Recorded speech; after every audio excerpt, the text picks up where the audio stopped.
I held my 6-year-old granddaughter's hand as my husband of 35 years slid a thick manila envelope across a linen tablecloth. The string quartet played a gentle waltz in the background, masking the hum of Ohio medical and corporate elite mingling on our stone patio. My husband did not even blink.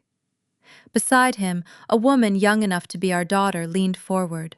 She offered a polished smile that did not reach her eyes. "Forget the tears," she whispered, glancing down at my grandchildren. "This house has no room for a leech." I looked from her diamond tennis bracelet to my husband's empty expression. He expected me to cry. He expected me to grab my grandchildren and run inside, hiding my face in shame. He thought he had orchestrated the perfect public humiliation to force me out of our Lake Erie estate and out of his life. What he did not know was that I held the digital deed to this exact property on my phone, and his name was nowhere on it. My name is Monica Snyder, and I am 60 years old. If you have ever given your best years to someone only to have them mistake your kindness for weakness, drop your age in the comments below. Welcome to Emily Told Stories. Hit the like button and subscribe, because you are going to love how this ends. The evening air rolling off the dark waters of the lake carried the scent of expensive catering and impending rain. Tall outdoor heaters glowed orange against the twilight, casting long shadows across the manicured lawn. For the past 4 hours, I had managed the flow of this anniversary party with the exact precision I used during my decades as a corporate logistics manager for a major healthcare network. I optimized the caterer walking routes. I arranged the seating chart to separate competing investors. The floral centerpieces perfectly matched the corporate colors of Bradley Regional Medical Supply Distribution Business.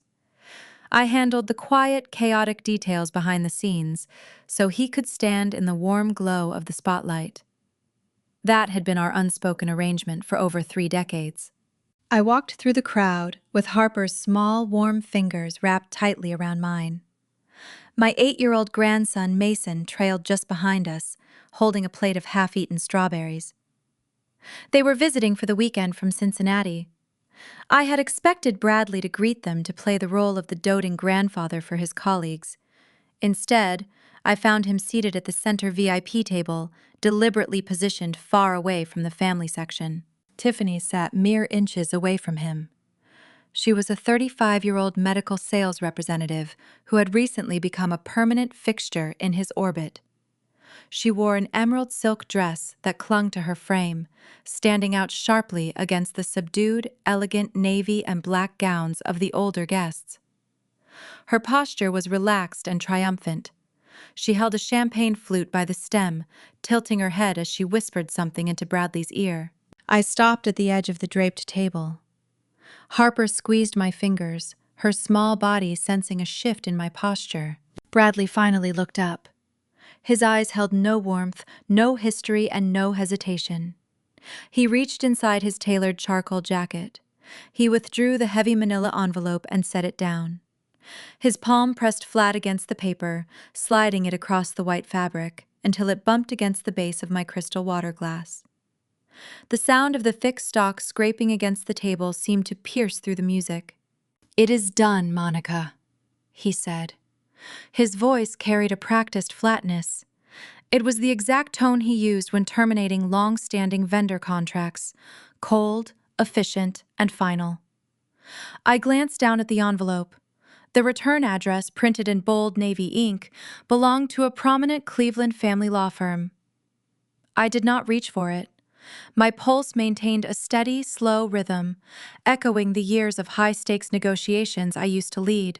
Tiffany leaned forward, resting her elbows on the table. A glossy red smile stretched across her lips. "You need to be out by Monday," she said, loudly enough for the surrounding chairs to hear. A few nearby guests fell silent. A waiter holding a tray of appetizers paused mid-step, his eyes darting awkwardly toward our table. The low murmur of conversation in our immediate vicinity evaporated. Harper shifted her weight, tugging lightly at my skirt. "Excuse me." I kept my voice level, focusing entirely on the young woman sitting in my husband's chair. Tiffany scoffed, tossing a wave of blonde hair over her shoulder. Let us skip the drama. Bradley built this business. He bought this estate. You have been riding his coattails for a decade. He wants a partner who actually contributes. She eyed my tailored but conservative evening gown with obvious disdain. Bradley took a slow sip of his bourbon, offering no correction. He let her speak for him. He wanted an audience. For 35 years, I had smoothed over his missteps, managed the complex supply chains of his personal life, and maintained the quiet dignity of our family. He interpreted my preference for peace as a lack of spine.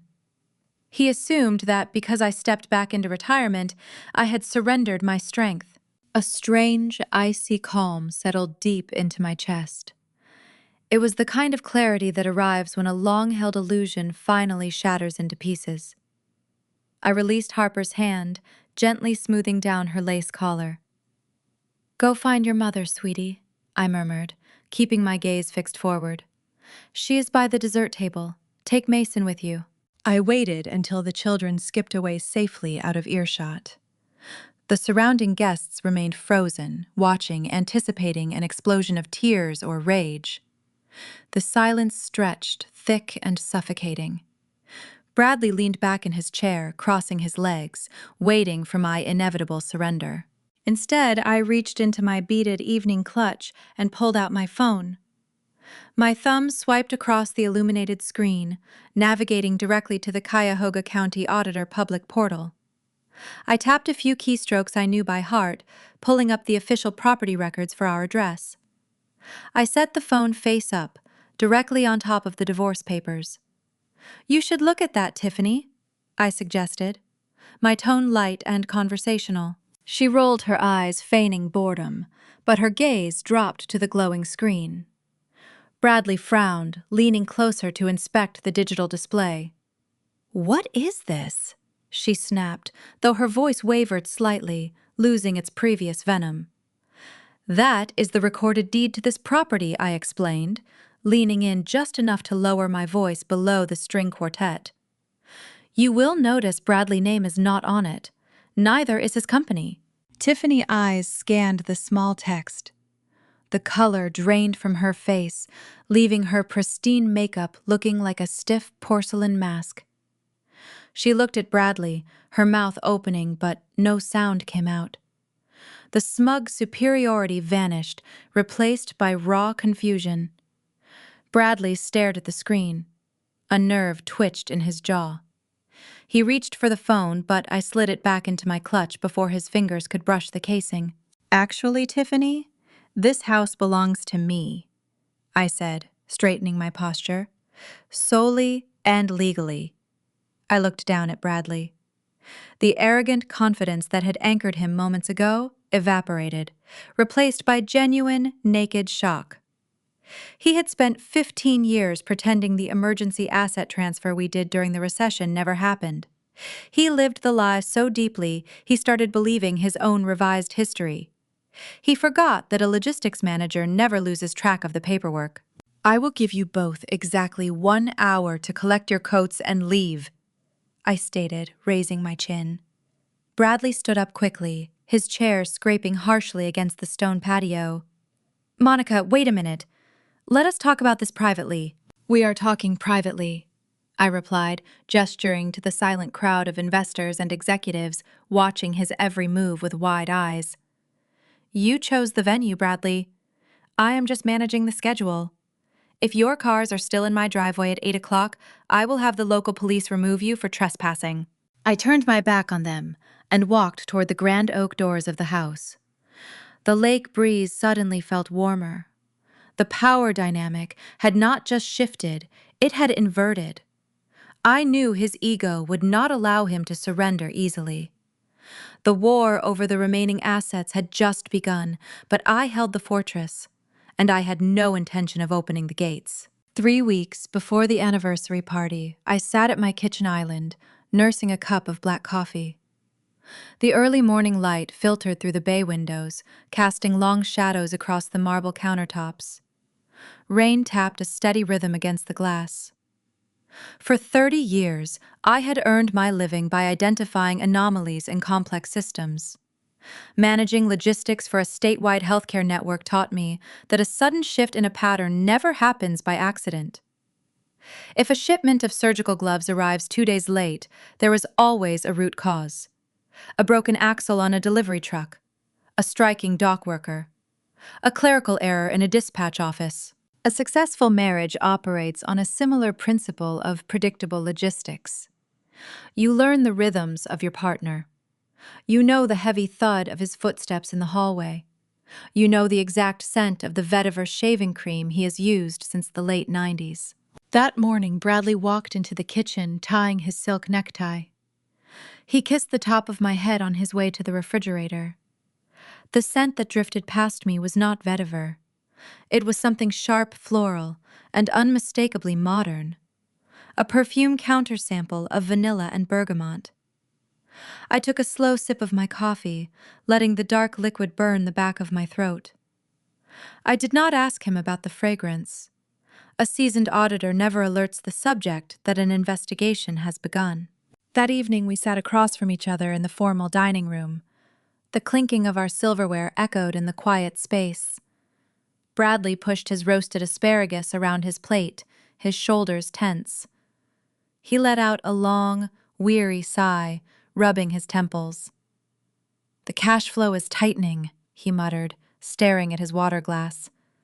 "These supply chain delays are strangling our quarterly projections." I set my fork down, wiping my mouth with a linen napkin. I spent my entire career untangling supply chains.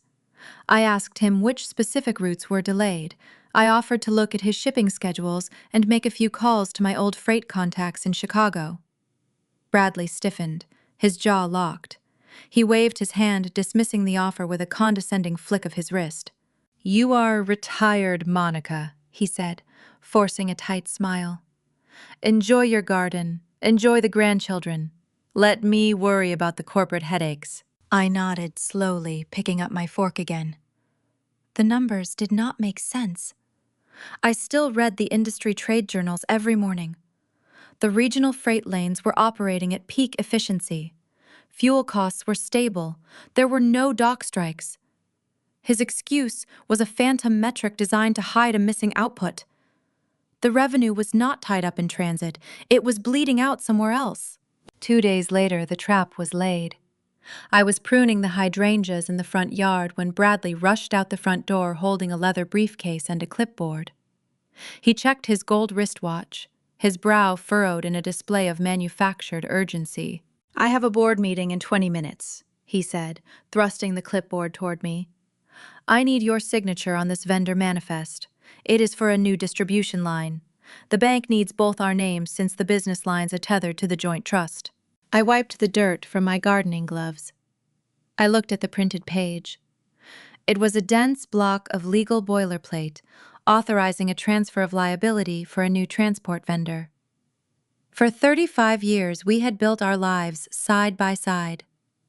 I had co-signed 100 similar documents to help his medical supply business grow. Trust is a heavy habit to break. I took the silver pen from his hand and signed my name on the dotted line. "Thank you," he said, snatching the clipboard back before the ink was even dry. He did not kiss me goodbye. He practically sprinted to his car, pulling out of the driveway with reckless speed.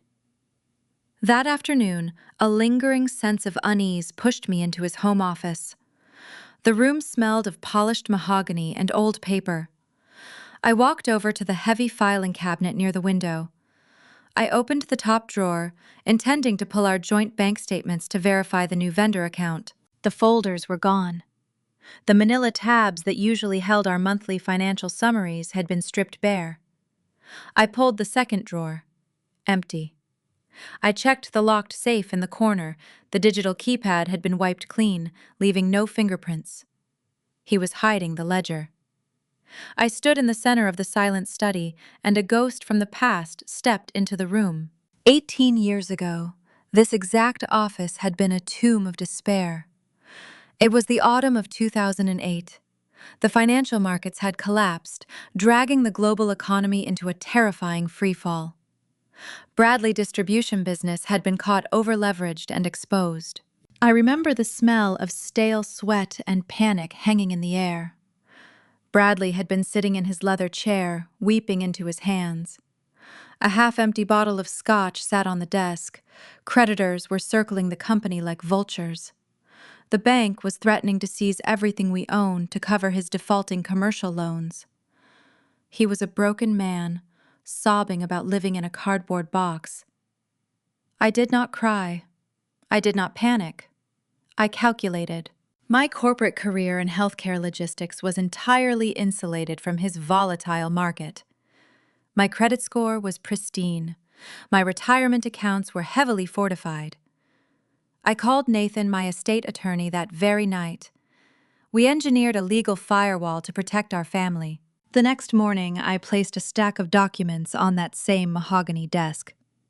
To shield our primary asset from the commercial bankruptcy courts, we transferred the deed of the Lake Erie estate entirely into my name.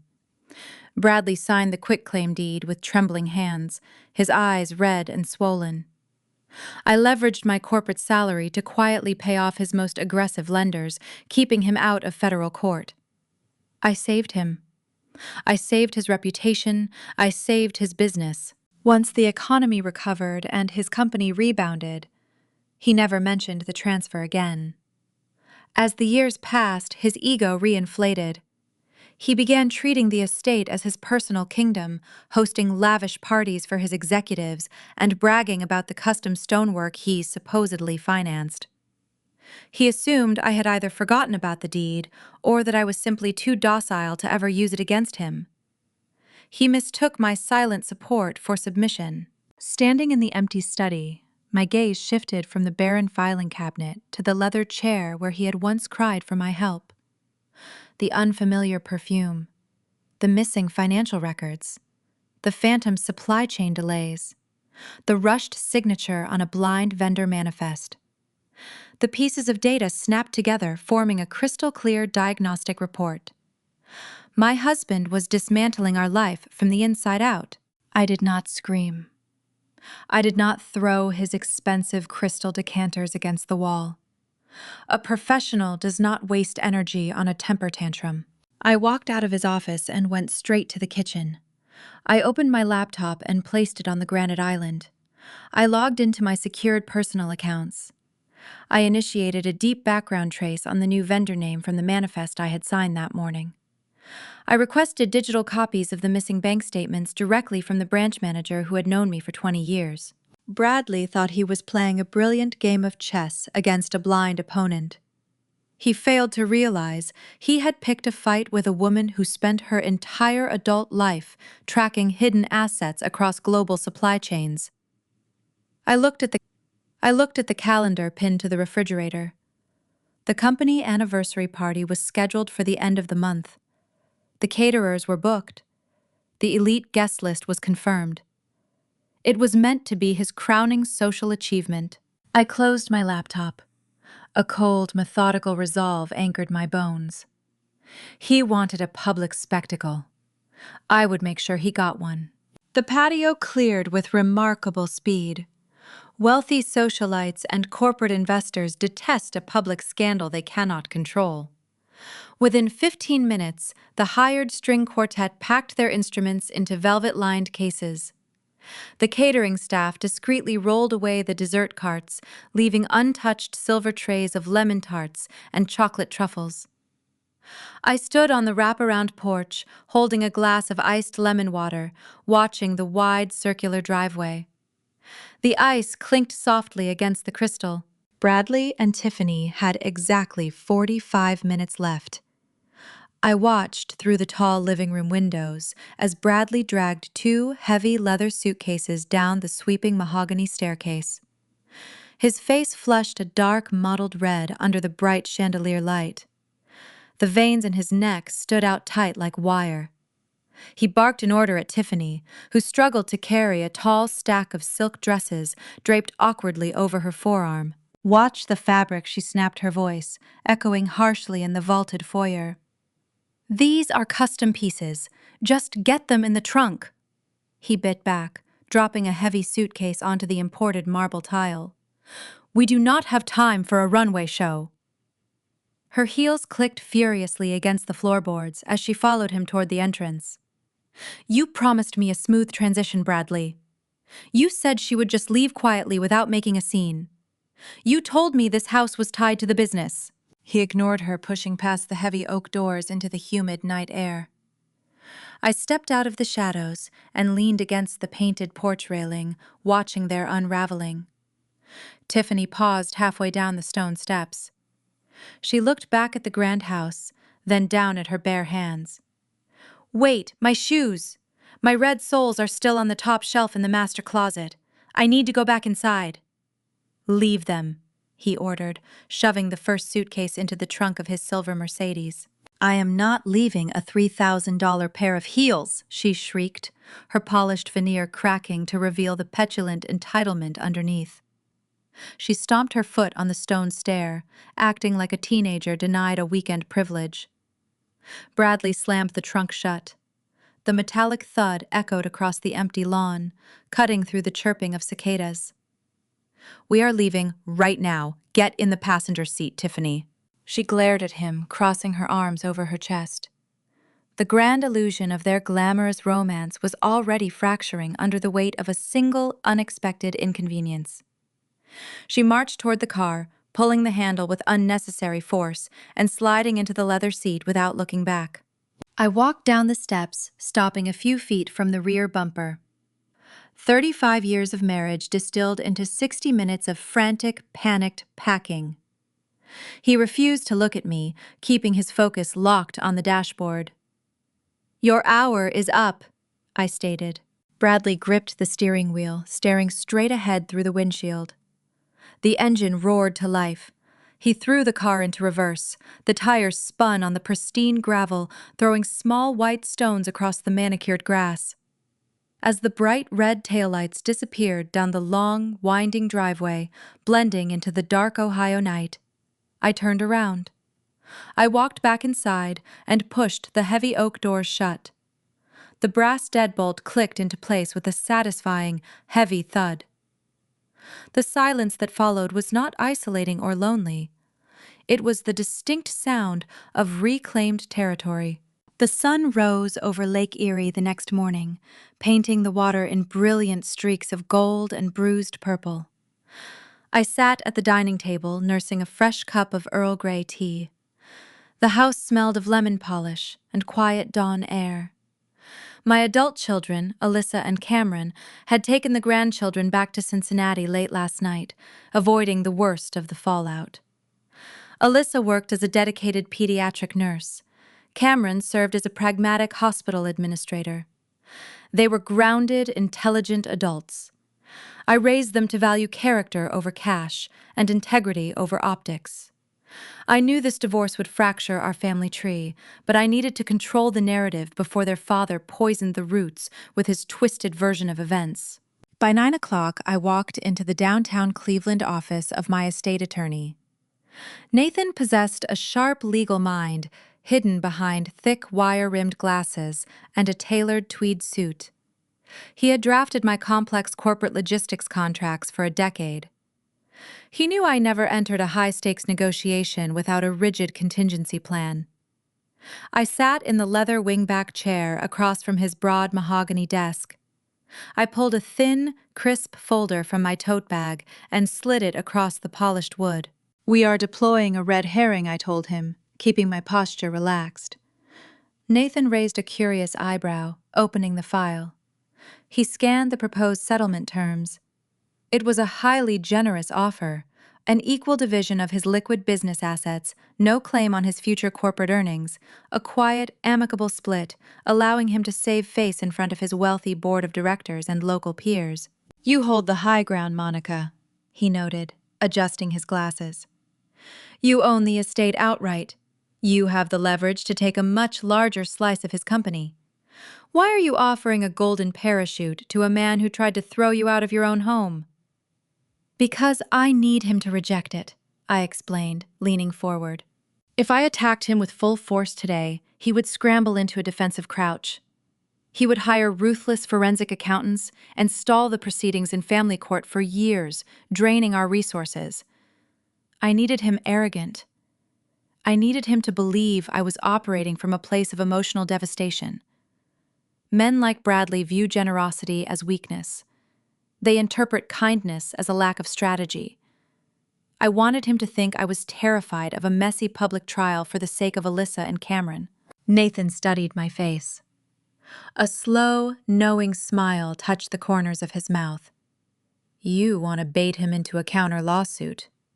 Yes, I replied.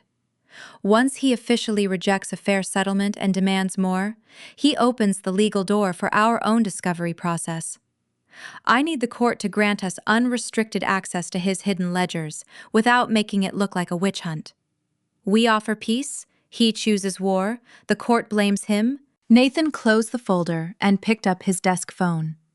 He dialed the direct number for Bradley Legal Counsel, setting the trap. We waited only 2 hours.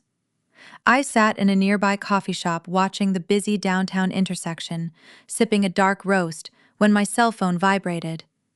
He bit the hook, Nathan said, his voice, carrying a mix of professional amusement and genuine disbelief. Tell me I stirred my black coffee, watching a city transit bus roll past the rain-slicked window. His lawyer laughed at our offer, Nathan recounted over the line. They said Bradley built the medical supply empire alone, and you were merely a passive beneficiary of his business genius. They are formally rejecting the settlement in its entirety. I took a slow sip. The dark roast tasted remarkably sweet on my tongue. Did they make a counter-demand? Nathan paused, letting the weight of the moment settle through the receiver. Worse. They are interpreting your offer as a clear sign of panic. His lawyer informed me they are drafting a motion for spousal support. I lowered my cup, resting it gently on the porcelain saucer. Spousal support. Alimony. Bradley intended to argue that he sacrificed his prime earning years building a regional business that supported my early retirement. He wanted my corporate pension. He wanted a piece of the Lake Erie estate he legally signed away during the recession. He wanted to drain my lifelong savings to fund Tiffany's expensive habits. The sheer audacity of the demand should have stung. It should have brought tears to my eyes or sent me spiraling into panic. Instead, it felt like the final click of a steel lock snapping into place. By rejecting a private settlement, he guaranteed a public financial audit. He invited the exact legal scrutiny he should have been desperately hiding from. He thinks he has cornered you, Nathan warned, his tone turning serious. His counsel is preparing a scorched earth campaign to drain your resources. Let them burn the field, I said, my voice steady and unwavering. I have the supply chain manifest he forced me to sign yesterday. We have the faint scent of a dummy corporation hiding in his logistics pipeline. I hung up the phone and walked out into the brisk Ohio air, pulling my coat tighter around my shoulders. Bradley believed he was driving the narrative toward my financial ruin. He did not realize I had handed him the steering wheel to a vehicle with severed brakes. The real war was about to begin, and I was ready to open the financial floodgates. The retaliation arrived via certified mail on a heavy Tuesday afternoon. The sky over the lake hung low and gray, burdened with unreleased rain. I stood on the front porch, signing the electronic clipboard of a bored courier. He handed me a thick envelope bearing the embossed seal of a notorious downtown family law firm. This particular practice was famous in our zip code for representing disgruntled wealthy executives and dragging their divorces through years of expensive public mud. I carried the parcel into the kitchen, dropping it onto the marble island. The house felt unnaturally quiet. I broke the seal, sliding the crisp white pages out onto the counter. It was a formal legal motion for pendente light spousal support. Alimony. I read through the dense legal jargon twice, making sure my eyes were interpreting the text correctly. The document wove a masterful piece of fiction. Bradley hired an attorney who specialized in painting the opposing party as a tyrant while casting the client as a long-suffering martyr. The filing claimed that Bradley deliberately sacrificed his own earning potential, keeping his regional medical supply business intentionally small so that I could climb the corporate ladder without domestic interruptions. It argued that he maintained the household and community ties while I hoarded my corporate salary, building substantial retirement assets. Because his business was currently showing a severe lack of cash flow, he demanded a permanent share of my pension monthly maintenance payments and a forced liquidation of my personal investment portfolios. He wanted to drain the life savings I built during 40-hour work weeks and exhausting weekend shifts. I thought back to those grueling years building my career in the Midwestern logistics industry. I remembered the late nights spent auditing freight manifests in drafty warehouses near the Ohio Turnpike. I remembered missing my children's school plays because a winter storm shut down the supply chain and I had to reroute medical supplies to rural clinics. Every dollar in my retirement account was earned through grit, stress, and unwavering discipline. Now he wanted the funds I carefully managed while he was out playing 18 holes of golf with local politicians. The sheer nerve of the demand struck a deep nerve. He intended to legally steal the foundation of my future to pave over the potholes of his own reckless spending. My cell phone vibrated against the marble countertop, interrupting the silence. It was my daughter, Alyssa. "Are you sitting down?" she asked, her voice tight with suppressed anger. "I am standing in the kitchen, reading a demand for my retirement accounts," I replied. "You need to open your social media application," she said. "Cameron just sent me a screenshot. Tiffany is posting publicly and tagging locations in Cleveland." I ended the call and opened the application on my phone. I navigated to the profile Tiffany maintained. She had not bothered to make her account private. A new photograph sat at the top of her feed. It featured 2 crystal champagne flutes resting on the glass railing of a high-rise luxury apartment overlooking the city skyline. In the background, a velvet jewelry box sat open, displaying a heavy gold watch. The caption below the image read, "Cheers to new beginnings and the generous people from the past who are going to fund our future." I stared at the glowing screen. The arrogance radiated from the digital text. Tiffany was not just gloating about stealing a husband. She was actively celebrating the impending theft of my financial security. She fully expected my decades of disciplined saving to bankroll her designer lifestyle. Bradley promised her a life of limitless luxury. And since he squandered his own resources, he planned to harvest mine. A sudden wave of exhaustion washed over me. My knees felt weak. I set the phone down and walked slowly up the sweeping mahogany staircase toward the master suite. I sat on the edge of the large empty bed looking around the room. For 35 years, this house had been a sanctuary. We raised children here. We celebrated holidays and mourned passing relatives within these walls. Now the man who shared this space wanted to burn it to the ground just to keep another woman draped in silk. I looked at the mahogany dresser where he used to keep his watches. The wood was bare, stripped of his presence. A single tear slipped down my cheek, trailing hot and heavy against my skin. It was not a tear of fear. It was a profound grief for the illusion I protected for so long. I wept for the young girl who stood at an altar decades ago, believing that loyalty would be rewarded with respect. I allowed myself to feel the crushing weight of the betrayal for exactly 5 minutes. I felt the sharp sting of humiliation and the hollow ache of abandonment. Then I wiped my face with the back of my hand. The grief evaporated, leaving behind a cold, hardened resolve. I realized in that quiet room that Bradley was not just trying to leave the marriage. He was trying to destroy my future to secure his own. If I continued to play the role of the devastated peacemaker, he would strip me of everything I earned. I stood up, smoothing the wrinkles from my trousers. The time for quiet diplomacy expired. An hour later, I sat across from Nathan in his downtown office. I dropped the alimony motion onto his desk, alongside printed copies of the social media posts. "He is aiming for the jugular," I told him, taking a seat in the leather chair. Nathan reviewed the documents, pushing his wire-rimmed glasses up the bridge of his nose. He let out a low whistle. "This attorney he hired is a predator. He specializes in papering the opposing side to death. They bank on the fact that your assets are highly visible and liquid, while Bradley business appears cash poor on paper. Because he is hiding the revenue," I countered, leaning forward. Nathan nodded, tapping his pen against the legal pad. "If a judge looks only at the surface-level tax returns from the last 2 quarters, Bradley looks like a struggling small business owner. You look like a wealthy retired corporate executive.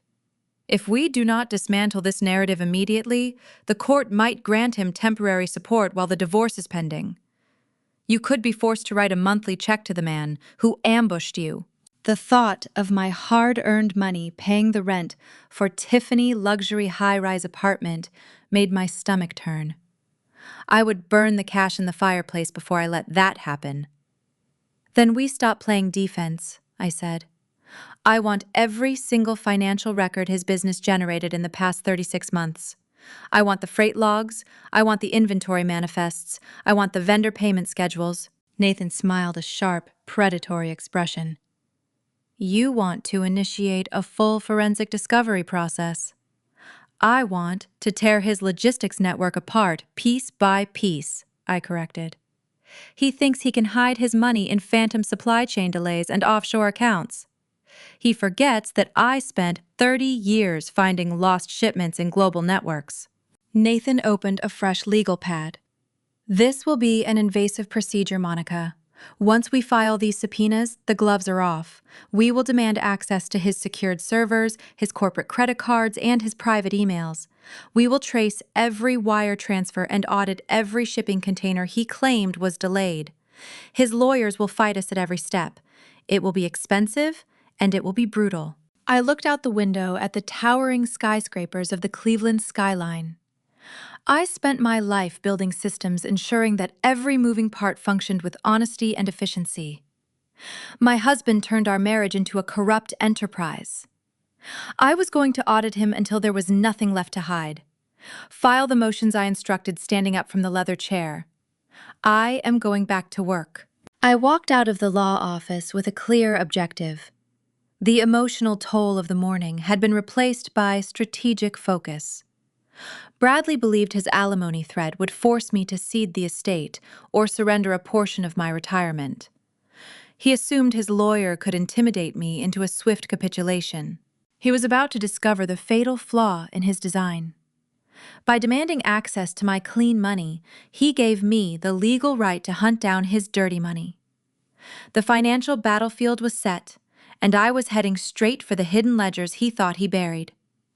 I just needed to find the paper trail that connected his failing business to the young woman wearing a diamond tennis bracelet. The dining room of the Lake Erie estate transformed into a corporate war room. I pushed the crystal vases and floral centerpieces aside, covering the long mahogany table with printed spreadsheets, financial disclosures, and routing schedules. Nathan delivered the first wave of discovery documents via a secured digital portal early Thursday morning. Bradley legal team tried to stall the subpoenas. They filed emergency motions, claiming the records contained proprietary business secrets. The district judge overrules them immediately, demanding full transparency. The raw, unedited data was now in my hands. I brewed a heavy pot of dark roast coffee and tied my hair back. For 3 decades, I earned my salary by identifying the invisible leaks in multi-million-dollar supply chains. I knew how to track a single missing crate of surgical gauze from a manufacturing plant in Taiwan all the way to a hospital loading dock in Columbus. Bradley Medical Distribution Company was a simple regional network compared to the global webs I used to manage. Auditing his books felt like solving a children's puzzle. The pieces were large, brightly colored, and easy to snap together once you knew what picture you were building. I started my investigation with the most obvious lie. 3 weeks earlier, Bradley sat across from me at dinner and complained about severe supply chain delays strangling his quarterly revenue. He blamed regional freight lanes and logistical bottlenecks to explain why his profit margins were shrinking. I pulled the master shipping logs for the past 6 months. I cross-referenced those delivery dates with the warehouse inventory intake sheets and the GPS tracking data from his freight carriers. The numbers painted a vivid, undeniable picture. There were no bottlenecks. The delivery trucks arrived on schedule. The medical inventory reached the Ohio distribution centers with perfect efficiency. The problem was not the intake. It was the outflow. I traced the outbound sales records. Bradley was not holding inventory waiting for premium contracts with major healthcare networks. He was liquidating high-grade medical equipment at a steep, unauthorized discount. He sold MRI components, surgical monitors, and expensive diagnostic tools to secondary wholesale buyers for pennies on the dollar. He engineered a quiet fire sale of his own company assets to generate fast, untraceable cash. My fingers flew across the keyboard, tracing the deposits from those discounted liquidations. The revenue did not return to the primary corporate accounts to pay his staff or his legitimate vendors. Instead, the funds were diverted into a series of unfamiliar external accounts. I pulled up my personal credit reports and cross-checked the routing numbers. A cold, hard knot formed in my stomach. He had opened 3 new lines of credit using our joint trust as collateral. He weaponized my pristine credit score to secure platinum cards and private banking privileges without my knowledge or consent. I requested the transaction histories for those specific cards. The story of his affair unspooled in stark, black and white text across my computer screen. It was not just a few expensive dinners or weekend getaways. I found a signed lease agreement for a luxury penthouse in downtown Cleveland. I found first-class airline tickets to resort islands in the Caribbean. I found receipts for designer boutiques, high-end day spas, and the exact brand of the diamond tennis bracelet Tiffany wore at the anniversary party. He drained his business to buy the affection of a younger woman. When his own liquidity ran dry, he tethered the debt directly to my name. Every time I paid our household utility bills from my corporate pension, he was swiping a joint credit card to buy her imported champagne. The depth of the betrayal shifted from emotional pain to a calculating fury. He treated my lifelong financial discipline as a slush fund for his midlife crisis. The sheer audacity of the theft sharpened my focus. I pushed the credit card statements aside and returned to the core corporate ledger. I needed to see how he was hiding the cash deficit from his investors. Something buried deep in the vendor payment schedule caught my attention.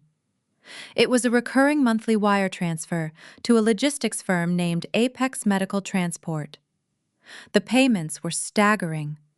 Hundreds of thousands of dollars funneled to this specific vendor for expedited freight services. I closed my eyes, recalling the rainy morning I stood in the front yard pruning the hydrangeas. Bradley rushed out the front door, wearing his tailored suit, checking his gold wristwatch. He thrust a clipboard into my hands, demanding my immediate signature on a routine vendor manifest. He claimed the bank needed both our names because the business lines were tethered to the family trust. I trusted the man I married. I signed the document without reading the fine print. I typed Apex Medical Transport into the Ohio State Business Registry. The search results returned a newly formed limited liability company. The registered agent was a generic post office box in a strip mall. I dug deeper, running the tax identification number through a specialized corporate database I retained access to from my healthcare days. The truth stared back at me from the glowing screen. Apex Medical Transport did not own any delivery trucks. They did not employ any drivers. They did not move a single box of medical supplies. It was a shell entity, a dummy corporation. I pulled the invoices Bradley submitted to his own accounting department. He was fabricating bills for transportation services that never happened. He authorized the payments, and the cash flowed directly into the dummy account. I traced the outbound wire transfers from there. The money did not stay in Ohio. It flowed across state lines into Delaware holding companies and eventually terminated in an offshore banking account in the Cayman Islands. My breath caught in my throat. The quiet house felt suddenly dangerous. This was no longer a simple case of a cheating husband hiding marital assets to win a divorce settlement. Bradley was defrauding his own corporate investors. He was skimming capital from his legitimate distribution contracts, routing it through a fake transport company, and hiding the stolen funds in a tax haven. He was forging quarterly reports to convince his board of directors the company was solvent, while he hollowed it out from the inside. He engineered a federal financial crime, and my signature was on the founding document. I stared at the digitized copy of the shipping manifest on my screen. My elegant cursive looped across the bottom line, authorizing the creation of the fraudulent vendor account. The chilling reality washed over me. If the federal authorities audited this business today, they would not just see Bradley pulling the strings. They would look at my background. They would see the former logistics manager of a major healthcare network signing off on a fake supply chain. It looked exactly like I was the mastermind orchestrating the fraud. I reached for my phone to call Nathan. Before my fingers could dial the number, an email notification chimed on my laptop. It was a forwarded message from a junior executive at Bradley Firm, sent to my old joint email address by mistake. I clicked the subject line. The text inside made my blood run cold and set the stage for a nightmare I never saw coming. The notification chime from my laptop sliced through the quiet tension of the dining room. It was a sharp, metallic sound that drew my eyes away from the damning offshore routing numbers. The screen displayed a new forwarded message sitting at the top of my inbox. The sender was a junior accounting clerk at Bradley Distribution Firm. He used an old joint email address that Bradley and I shared years ago for household tax preparations. The autofill feature on the clerk email client likely populated the outdated address by mistake. I moved the cursor and clicked the subject line. It read, "Urgent Legal Review, Apex Transport." My fingertips went numb. The air in the room grew thin, causing my lungs to burn with each shallow breath. I scrolled down past the clerk brief note to read the original email chain below it. The messages were time-stamped from late last night, stretching into the early hours of the morning. It was a direct exchange between Bradley and his aggressive family law attorney. They were discussing the forensic subpoenas Nathan filed yesterday. Bradley was not panicking over the audit. He was pivoting. I read the attorney words first. The text was clinically detached and ruthlessly efficient. He wrote that my legal team demanded the freight logs and that I was inevitably going to uncover the Apex Dummy Corporation. He warned Bradley that the offshore transfers would trigger an automatic federal inquiry once the divorce entered a courtroom. Bradley's response sat right above it. "Let her find the Apex files," he wrote. "She signed the origination manifest in the garden. She authorized the bank links.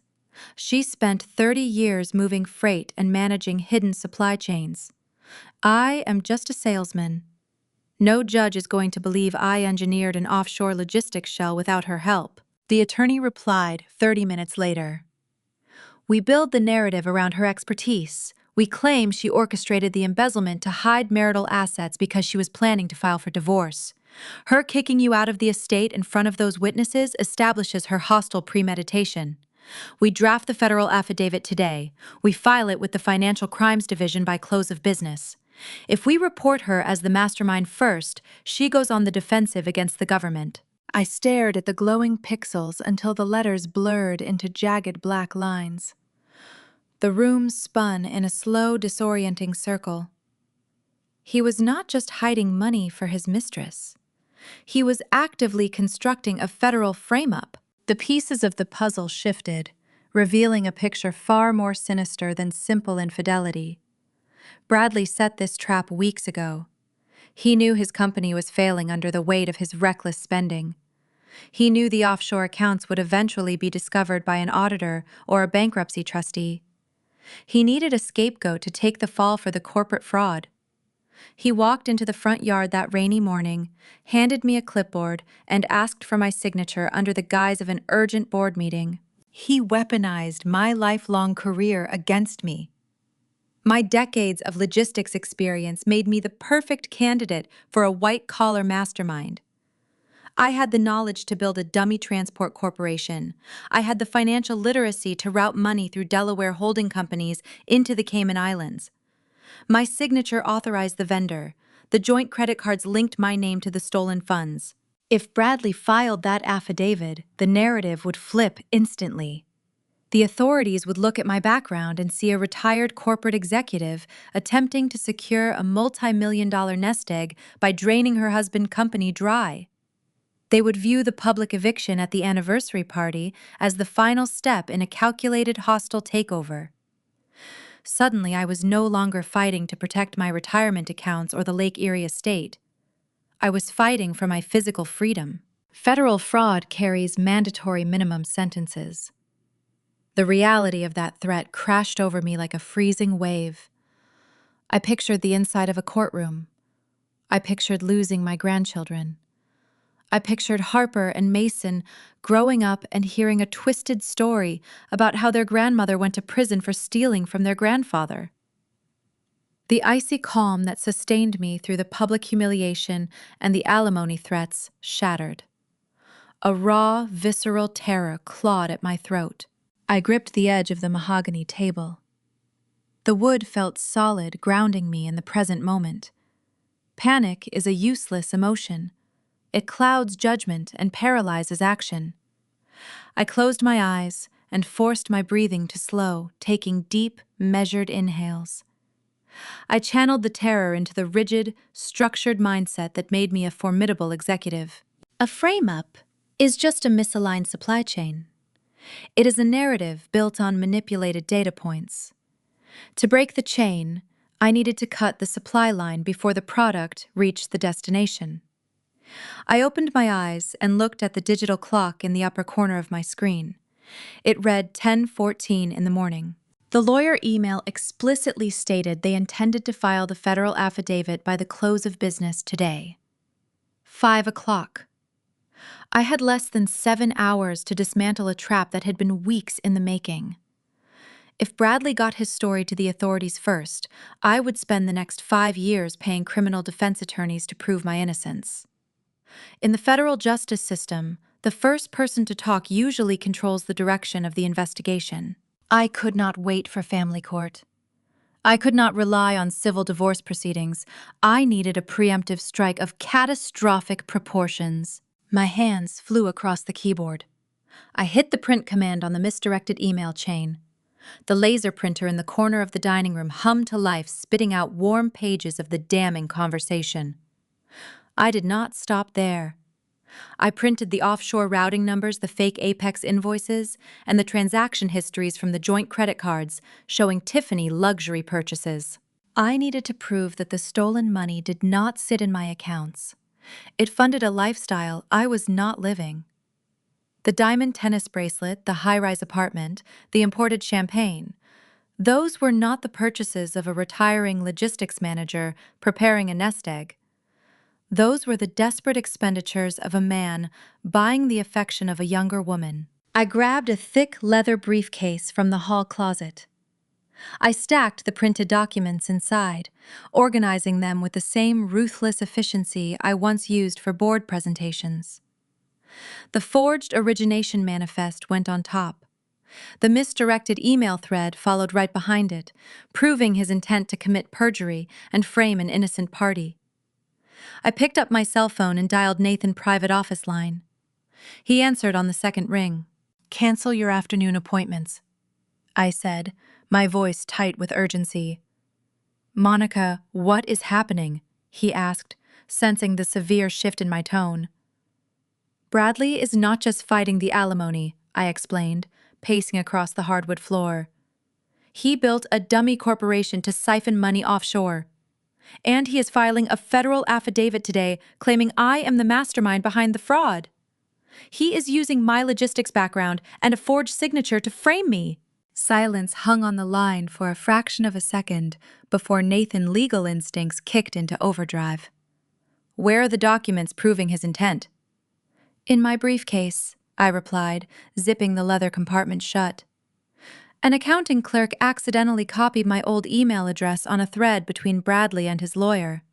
I have it all in writing.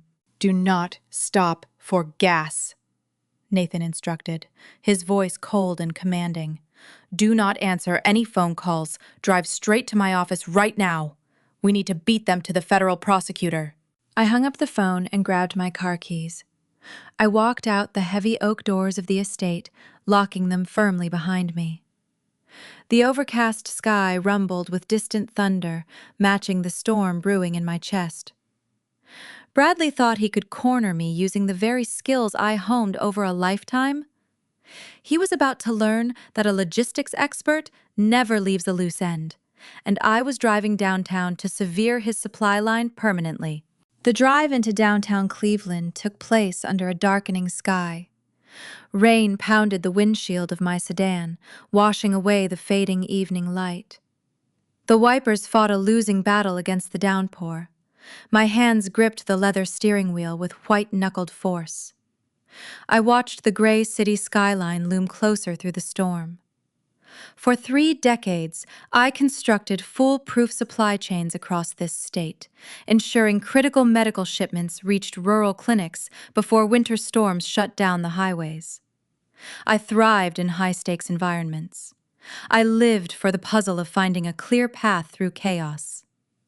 Bradley thought he could use my own resume to build my prison cell.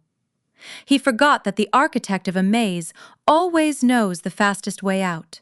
I bypassed the deserted reception desk at the law firm, stepping straight into Nathan's private suite. He stood by a long conference table, already rolling up the sleeves of his tailored shirt. A junior paralegal was setting up 2 encrypted laptops and a high-speed scanner. The air in the room hummed with frantic, focused energy. I dropped my heavy leather briefcase onto the polished wood. The brass clasp snapped open, echoing like a starting gun. "We have until dawn," I announced, pulling the printed email thread from the top of the stack. Nathan grabbed the pages, his eyes darting across the text, his jaw tightened as he read the exchange between Bradley and the sleazy family attorney. The raw evidence of their conspiracy laid bare. "This is a premeditated federal frame-up," Nathan muttered, setting the papers down. "They are planning to serve you as the sacrificial lamb to the Financial Crimes Division by tomorrow afternoon." I slid the rest of the documents across the table. The offshore routing numbers, the fake Apex medical transport invoices, the transaction histories detailing Tiffany imported champagne and penthouse lease payments. "I need a shield, Nathan. I need a concrete barrier between my name and this dummy corporation before Bradley files that affidavit." Nathan barked orders at the paralegal, initiating a rapid-fire assembly line of legal defense. We transformed the conference room into a triage center for white-collar fraud. We needed more than just paper trails. We needed digital footprints. I sat at one of the encrypted laptops, logging into the joint banking portals one final time. I pulled the Internet Protocol address logs for the offshore wire transfers. I cross-referenced the timestamps with Bradley's travel schedule. The data aligned perfectly. The transfers were initiated from a local network corresponding to his private country club during hours I was logged into the hospital network across town. I printed the location logs. Bradley orchestrated the theft while drinking scotch in a leather armchair surrounded by his golfing peers. The sheer laziness of his execution gave us the exact weapon we needed to sever his narrative. The hours slipped past midnight. The city below us went quiet, but our conference room remained a hive of calculated activity. I remembered working similar nights during the major regional blackout 2 decades ago. Back then, I was coordinating emergency generators for neonatal intensive care units, relying on battery-powered radios and paper maps. The pressure tonight felt identical. Lives were on the line. My freedom hung in the balance. I channeled that old corporate adrenaline pouring over every forged invoice Bradley generated. We traced the money flowing out of the legitimate medical supply revenue streams directly into the Phantom Apex accounts. From there, the funds bounced to a holding entity in Delaware before vanishing into Caribbean tax havens. Every diverted dollar matched a corresponding luxury purchase made for his mistress. I documented the paper trail linking a supposed freight delay to a pair of diamond earrings. I tied a canceled hospital shipment to a down payment on a luxury vehicle. Nathan arranged the evidence into a thick, comprehensive dossier. "We are bypassing the local authorities," he stated, stamping a federal seal onto a manila folder. "We are going straight to the Internal Revenue Service and the Federal Prosecutor Office. By filing an official whistleblower disclosure, we are granting you immediate immunity status. You are coming forward with documented proof of a multi-million-dollar corporate embezzlement scheme and offshore tax evasion." He paused, looking me directly in the eyes. The fluorescent lights overhead cast sharp shadows across his face. "Once I submit this package, you are granted immediate federal protection. Bradley cannot use the divorce proceedings to pin this on you. If his lawyer attempts to file that false affidavit tomorrow afternoon, they will walk straight into an obstruction of justice charge." "Do it," I ordered. We waited for the government portals to open at 6 in the morning. Dawn broke over Lake Erie, casting a pale blue light across the wet city streets. Nathan logged into the secured federal network. The keystrokes sounded like rapid drum beats in the quiet room. He uploaded the forged vendor manifest. He uploaded the location logs. He uploaded the misdirected email thread proving the conspiracy. I watched the progress bar on the screen inch toward completion. Every percentage point felt like a heavy stone lifting off my chest. The digital submission chime rang through the office at exactly 6:14 in the morning. The shield was up. The federal government now held the truth. The narrative was permanently out of Bradley control. I exhaled a long, shaky breath, sinking into a leather chair. The terror that gripped my throat all night evaporated. A new sensation rushed in to fill the void. It was sharp, cold, and unyielding. The defense phase of this war was officially over. It was time to switch to offense.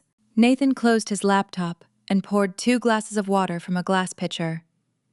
"You are safe, Monica. The authorities will begin their preliminary investigation today. Your assets are insulated. You can go home and let the federal agents handle your husband." I took a slow sip of the cold water, staring at the remaining stack of joint financial documents on the table. "No," I said, setting the glass down. "I am not done." Nathan raised an eyebrow. "You just dodged a federal indictment. What else is there? The joint credit lines?" I replied, pulling my cell phone from my pocket. Bradley was still out there, waking up under the assumption that he held all the cards. He believed his offshore accounts were secure. He believed his sleazy lawyer was finalizing the paperwork to destroy my life. He was operating his failing medical supply business and funding his mistress using credit cards tethered to my name and my trust. He was breathing financial oxygen that belonged to me. I dialed the direct line for the executive branch manager of our primary bank. A woman named Sarah answered on the second ring. I had known her for 15 years. I helped her restructure the bank internal logistics protocols during a consulting contract a decade ago. "Sarah, this is Monica Snyder," I said, keeping my tone polite but firm. "Hello, Monica," she replied, her voice thick with morning sleepiness. "How can I help you today?" "I need to enact an emergency freeze on all joint credit accounts operating under our family trust," I instructed. "I need the business platinum cards, the personal revolving lines, and the commercial overdraft protections locked immediately." Sarah hesitated, a familiar sound of corporate caution. "Monica, freezing the commercial lines will halt all outgoing vendor payments for Bradley Medical Supply business. The system will automatically decline any point-of-sale transactions. Are you sure you want to initiate a hard lock? I am authorizing a hard lock due to suspicious external transfers. I confirmed. Suspend the account, Sarah, effective right this second. I heard the rapid clicking of her keyboard. The sound echoed the keystrokes Nathan made only minutes earlier, but this time they were offensive strikes. A moment later, Sarah sighed. The freeze is active, Monica. The cards are officially dead. No funds can move in or out without your physical presence and signature at the branch. Thank you, Sarah, I said, ending the call. I placed the phone on the polished mahogany table. The room grew silent, save for the distant hum of morning traffic outside the window. I looked down at my hands. They were steady, not a single tremor. For 35 years, I played the role of the supportive wife. I stayed in the background, managing the invisible mechanics of our life, while Bradley soaked up the applause and the prestige. He thought my quiet nature equated to a lack of teeth. He was wrong. The trap door just swung open beneath his feet, and he did not even realize he was standing over a hollow drop. The transition was complete. I was no longer the hunted prey scrambling to protect my nest egg. I was the architect of his impending ruin. Bradley was currently waking up in the city, racked in his arrogant delusion. He was likely planning his next lavish purchase for Tiffany, believing my bank accounts would cover the cost. The financial lifeline he relied on to maintain his fake empire had just been severed. The true cost of his betrayal was about to hit him in the most humiliating public setting imaginable. And he was going to walk right into it blind. 2 hours south of Cleveland, the morning sun pierced through the lingering storm clouds, reflecting off the polished glass of a premium automotive showroom in Columbus. Bradley navigated his imported sedan into the pristine parking lot. He felt invincible. In his mind, the trap was already set and the victory secured. He assumed his lawyer had just filed the federal documents framing me for the logistics fraud. He believed he held the winning hand, ready to crush my resistance and secure his stolen wealth. He adjusted his silk tie, grinning at the young woman sitting in the passenger seat. Tiffany stared at the gleaming inventory parked behind the floor-to-ceiling windows. She grew up in a working-class suburb, constantly chasing proximity to affluence. She viewed wealthy men as stepping stones toward a lifestyle she felt destined to inhabit. Bradley was her biggest catch yet, and today was supposed to be her reward. She wanted a custom European sport utility vehicle. It was a status symbol she felt she earned for enduring the supposed stress of our divorce proceedings. She envisioned driving through her old neighborhood, projecting an image of effortless triumph. They stepped through the automatic sliding doors. Bradley carried himself with a manufactured swagger. The scent of rich leather and expensive floor wax filled the expansive room. He bypassed the reception desk, demanding the general sales manager. He wanted the highest tier of service available. A polished salesman named Richard greeted them, wearing a sharp, tailored suit. Richard spent a decade catering to the fragile egos of Midwestern executives. He recognized the dynamic immediately. The older man, trying to impress the demanding younger girlfriend. It was a common cliché in the high-end automotive industry. Richard led them to the center of the showroom floor, where a pristine pearl-white flagship model sat under focused spotlights. Bradley did not bother negotiating the price. Negotiating implied a budget, and today was about projecting infinite resources. He ordered the salesman to add every available premium package. He requested the upgraded stitched leather interior, the advanced driver assistance systems, and the custom-forged wheels.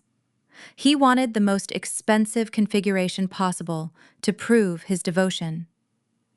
Tiffany ran her manicured hands over the smooth hood, taking pictures with her phone to post online. She was already crafting the digital narrative of her glamorous new life, ready to flaunt her success to her followers. Richard ushered them into a frosted glass office, offering them sparkling water in heavy crystal glasses. The finance director, a meticulous man named David, prepared the purchase agreements. The total cost hovered near $200,000.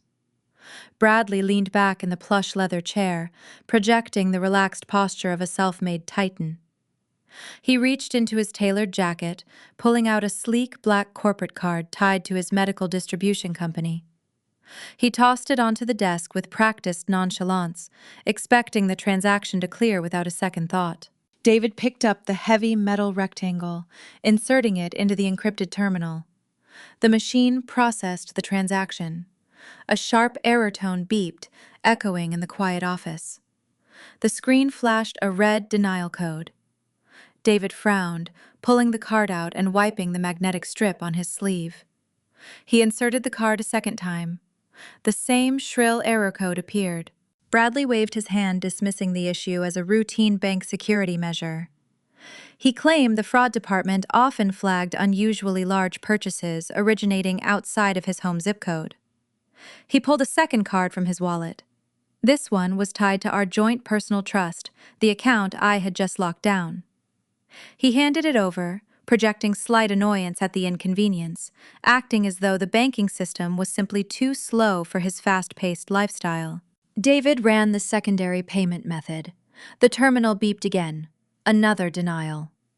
The finance director typed the account numbers directly into his desktop system, bypassing the physical card reader.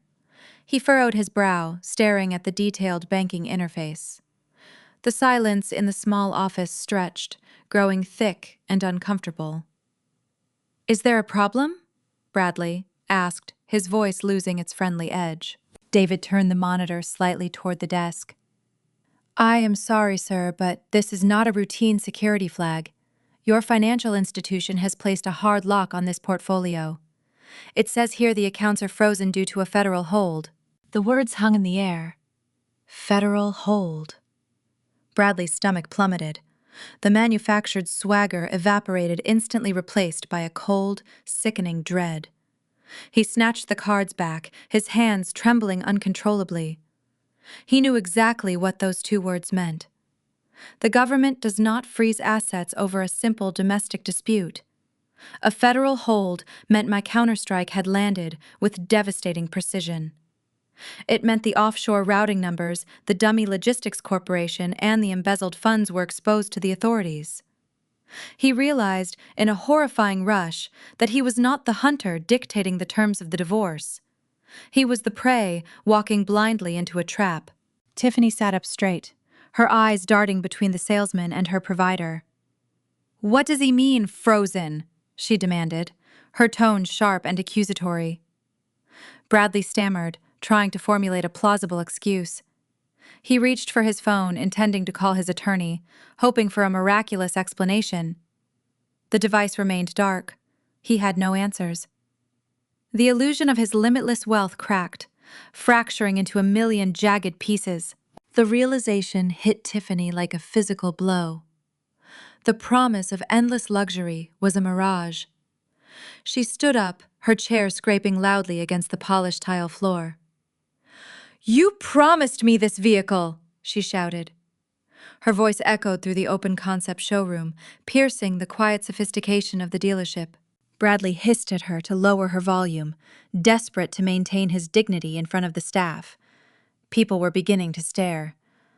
Other affluent customers paused their conversations, turning to watch the unfolding spectacle. His request only fueled her rage. She did not care about his pride. She cared about the pearl-white sport utility vehicle parked outside the glass walls. She threw her crystal water glass onto the desk. The water spilled over the purchase agreements, soaking the expensive ink. "You are broke!" she screamed, her face flushed with unfiltered wrath. "You dragged me into this mess, promising a billionaire lifestyle, and you cannot even buy a car? You are a fraud, Bradley." She snatched her designer handbag and stormed out of the office. She did not wait for him. She marched across the showroom floor, her heels clicking sharply against the tile, leaving him behind without a second glance. Bradley sat paralyzed in the leather chair. The finance director and the salesman stared at him, offering no sympathy, only polite disdain. He was surrounded by luxury vehicles he could no longer afford, trapped in a reality he could no longer manipulate. The facade shattered, leaving a hollow, desperate man exposed to the world. He stumbled out of the dealership into the humid Ohio morning. His phone finally vibrated in his pocket. It was not his lawyer offering a solution. It was an automated notification from the bank confirming the total suspension of his commercial credit lines. He needed a lifeline. He needed someone to believe his lies before the federal authorities closed in and stripped him of his freedom.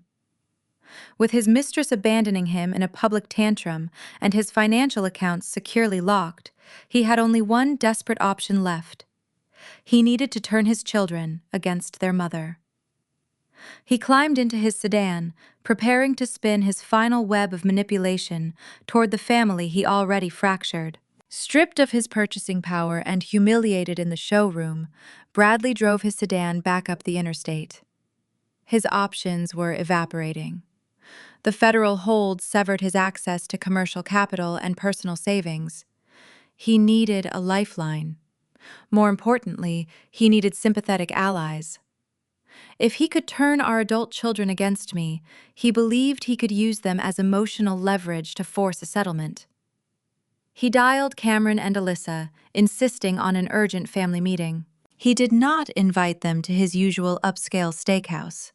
His platinum cards were dead plastic. Instead, he chose a faded diner off the highway in the southern suburbs. The vinyl booths were cracked, and the smell of stale fryer grease hung in the air. It was the perfect stage for his fabricated martyrdom. Cameron arrived straight from the hospital, where he worked as a senior healthcare administrator. Alyssa joined him minutes later. They sat across the sticky laminate table while Bradley spun a desperate narrative. He painted himself as the exhausted patriarch under attack. He claimed my early retirement triggered a paranoid breakdown. He insisted I was dismantling the family enterprise out of sheer vindictive jealousy because he sought a younger companion. He begged them to intervene, swearing that my actions would bankrupt their future inheritance. Cameron inherited my logistical mindset. He spent his days managing complex hospital budgets and navigating insurance compliance. He listened to his father weave a tale of victimhood, but he noticed the glaring omissions. Bradley spoke in broad emotional strokes, offering zero factual evidence. He demanded blind loyalty without providing a single financial document to back up his claims. Later that evening, the heavy oak doors of the Lake Erie estate swung open. Cameron stood on the porch, rain dripping from his trench coat. Alyssa stood beside him, shivering in the damp chill. I ushered them into the warm foyer, taking their wet coats. The house felt vast and quiet, but the tension radiating from my children filled the space. We sat around the kitchen island. The polished marble gleamed under the pendant lights. I poured 3 mugs of chamomile tea. I did not launch into a defensive tirade. I did not attack their father character. Character assassination is the weapon of the guilty. The truth requires no theatrical performance. Dad asked us to meet him at a diner, Cameron began, wrapping his hands around the warm mug. He says you locked him out of his own company. He says you are trying to destroy the business he built for us. Alyssa stared into her tea, her voice trembling slightly. He looked terrible, Mom. He told us you were acting out of pure spite. Is it true? Did you freeze the corporate accounts? I took a slow breath, letting the silence stretch for a moment. Yes, I froze the accounts, I answered evenly. Cameron frowned, leaning back in his chair. Why would you do that? You know the distribution center relies on daily cash flow. You are risking bankruptcy. I stood up and walked into the adjacent dining room. The long mahogany table still held the remnants of my overnight audit with Nathan. I gathered the thick stack of forensic files, the printed emails, and the offshore routing logs. I carried the heavy dossier back into the kitchen, placing it gently in the center of the marble island. I did not freeze the accounts out of spite, I explained, pushing the folders toward them. I froze them to stop a federal crime. Cameron reached for the top file. His administrative training kicked in. He recognized the format of the banking disclosures and the vendor payment schedules. He flipped through the first few pages, his eyes scanning the columns of outbound wire transfers.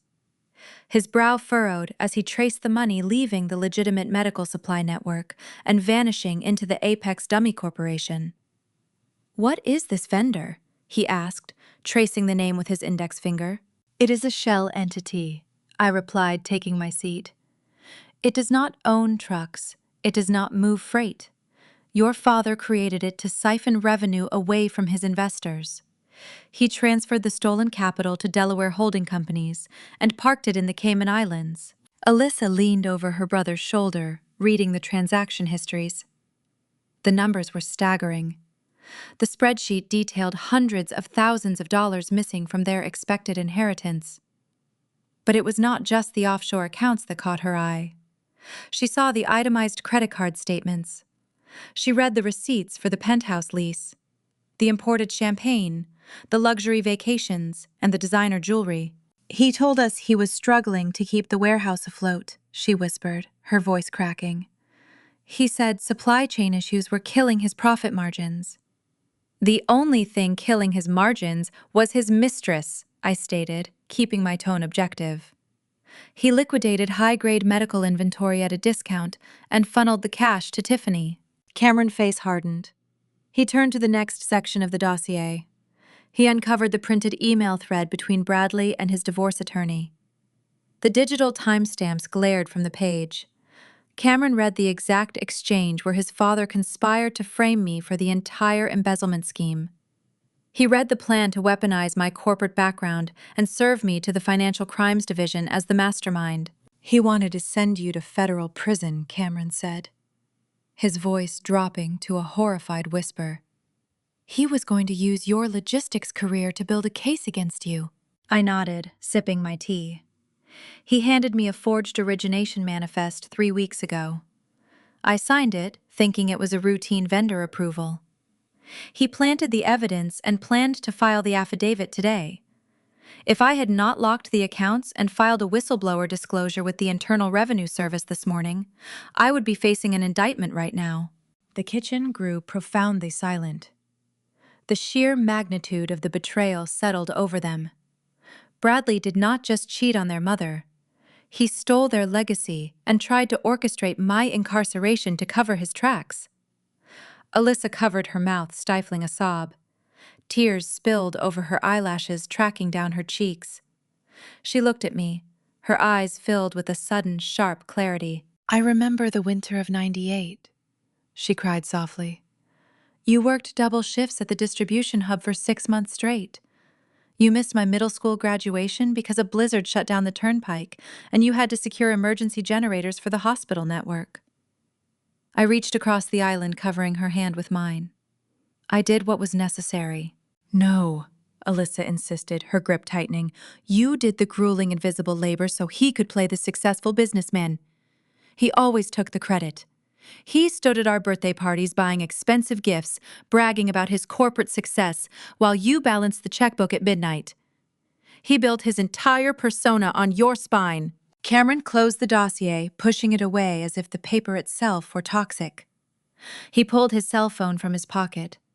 The screen lit up, displaying several missed texts from their father, begging for an update on their conversation. Cameron did not type a response. He navigated to the contact settings and pressed the block button. He set the phone face down on the marble. Alyssa mirrored her brother's actions. She wiped her face, deleting Bradley contact information from her device entirely.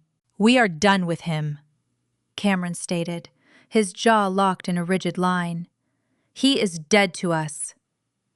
I looked at my 2 children, feeling a deep swell of pride.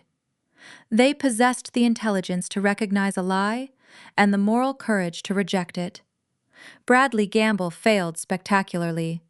He hoped to use their affection as a weapon to force my surrender. Instead, his lies pushed them permanently out of his reach. He stripped away his own emotional leverage, leaving himself entirely isolated. The family unit he fractured was now impenetrable, standing united against him. He had no money. He had no children to lean on. He was floating adrift in a reality he destroyed. The federal authorities were already preparing their investigation. The revenue agents were reviewing the whistleblower files. With his family gone, Bradley had only one person left in his corner. He was returning to a rented apartment to face a young woman whose patience evaporated the moment his credit cards declined. The final pillars of his fake empire were crumbling, and the rats were preparing to abandon the sinking ship. The morning after my children walked out of the Lake Erie estate, the sky over Ohio cleared. Sunlight reflected off the calm water, painting the horizon in bright, hopeful strokes. I sat on my back patio, sipping black coffee, watching the sailboats drift along the coast. My environment radiated peace. Meanwhile, across the city, the storm I engineered finally made landfall upon Bradley. The Internal Revenue Service does not operate on a predictable schedule. They move with surgical precision, prioritizing speed to prevent the destruction of evidence. My whistleblower disclosure provided them with a flawless roadmap. By 10 o'clock that Tuesday morning, a fleet of dark sedans pulled into the loading dock of his medical supply distribution center. Agents wearing navy blue windbreakers stormed the corporate offices. They did not ask for permission. They presented federal warrants. The raid was swift and unrelenting. Investigators seized desktop computers, encrypted hard drives, and filing cabinets filled with paper ledgers. They froze the remaining operational accounts tied to the warehouse, halting all outbound shipments. The employees stood in the parking lot, watching their workplace transform into an active crime scene. The news rippled through the local business community faster than a wildfire. Suppliers panicked, canceling their contracts. Hospitals initiated emergency backup protocols to source their medical equipment elsewhere. The legitimate enterprise Bradley spent his life building crumbled into dust before lunchtime. I learned the precise details of his subsequent panic through the inevitable gossip of our former social circle, and later through sworn legal transcripts. His sleazy family lawyer dropped him the moment the federal warrants became public knowledge. Divorce attorneys prefer clients with liquid assets and civil disputes. They run from federal indictments involving offshore tax evasion. Bradley found himself drowning without a legal life vest. He scrambled to secure representation. He reached out to a prestigious criminal defense firm situated in a glass tower overlooking the downtown skyline. High-profile defense teams require exorbitant retainers, paid up front. With his bank accounts locked and his commercial credit severed, Bradley resorted to pawn shops. He emptied a hidden safe deposit box containing a collection of vintage luxury watches. He traded the cherished timepieces for a fraction of their worth, just to afford the initial consultation fee. He brought Tiffany to that pivotal meeting. He so clung to the delusion that they were a united front, navigating a temporary setback. He wanted her to hear the strategy, believing the lawyers would offer a miraculous loophole to save his fortune. They sat side by side in a sterile boardroom. The view outside the floor-to-ceiling windows showcased the sprawling city he used to conquer. Inside the room, the atmosphere felt like a tomb. The senior defense partner did not sugarcoat the reality of the situation. He spread the federal charges across the polished table. He outlined the severity of the dummy corporation, the forged vendor manifests, and the offshore routing violations. He explained that the government already possessed undeniable proof of the embezzlement. The prosecutor intended to seek mandatory prison sentences. The defense strategy would not focus on proving his innocence because innocence was an impossible narrative.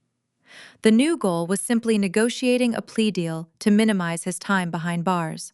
Tiffany sat frozen in a rigid leather chair. She clutched a designer handbag resting in her lap. Her eyes darted between the grim expression of the senior partner and the pale, terrified face of my husband. The air in the boardroom grew thick and unbreathable for a woman whose entire affection relied on financial buoyancy. She listened to the attorney confirm that the luxury penthouse lease would default by the end of the month. She heard him state that the expensive vehicles were flagged for federal repossession. The Caribbean vacations, the imported champagne, and the exclusive country club memberships were gone forever. The billionaire lifestyle she envisioned evaporated into a grim list of federal penal codes. Tiffany was a pragmatist in the art of opportunistic survival. She calculated her risks with the cold efficiency of a predator. Sticking by an older man with unlimited resources was a career move. Standing beside a disgraced bankrupt felon facing years in a federal penitentiary offered zero return on her investment.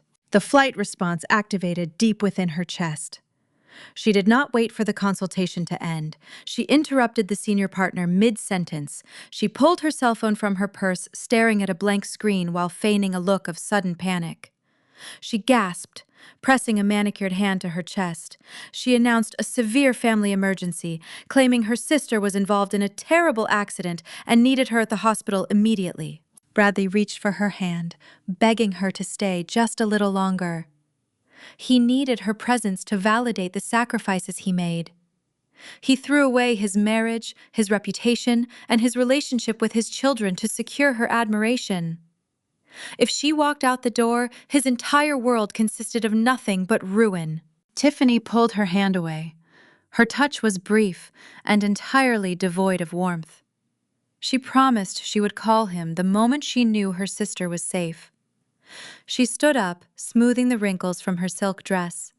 Her heels clicked a frantic rhythm against the hardwood floor as she hurried out of the boardroom, leaving Bradley alone with the architects of his legal surrender. She did not drive to a hospital.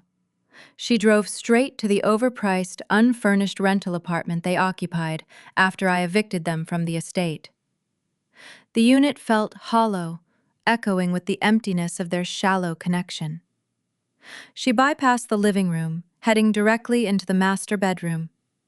She hauled her matching luggage sets from the closet, throwing them open on the mattress. She packed with ruthless speed.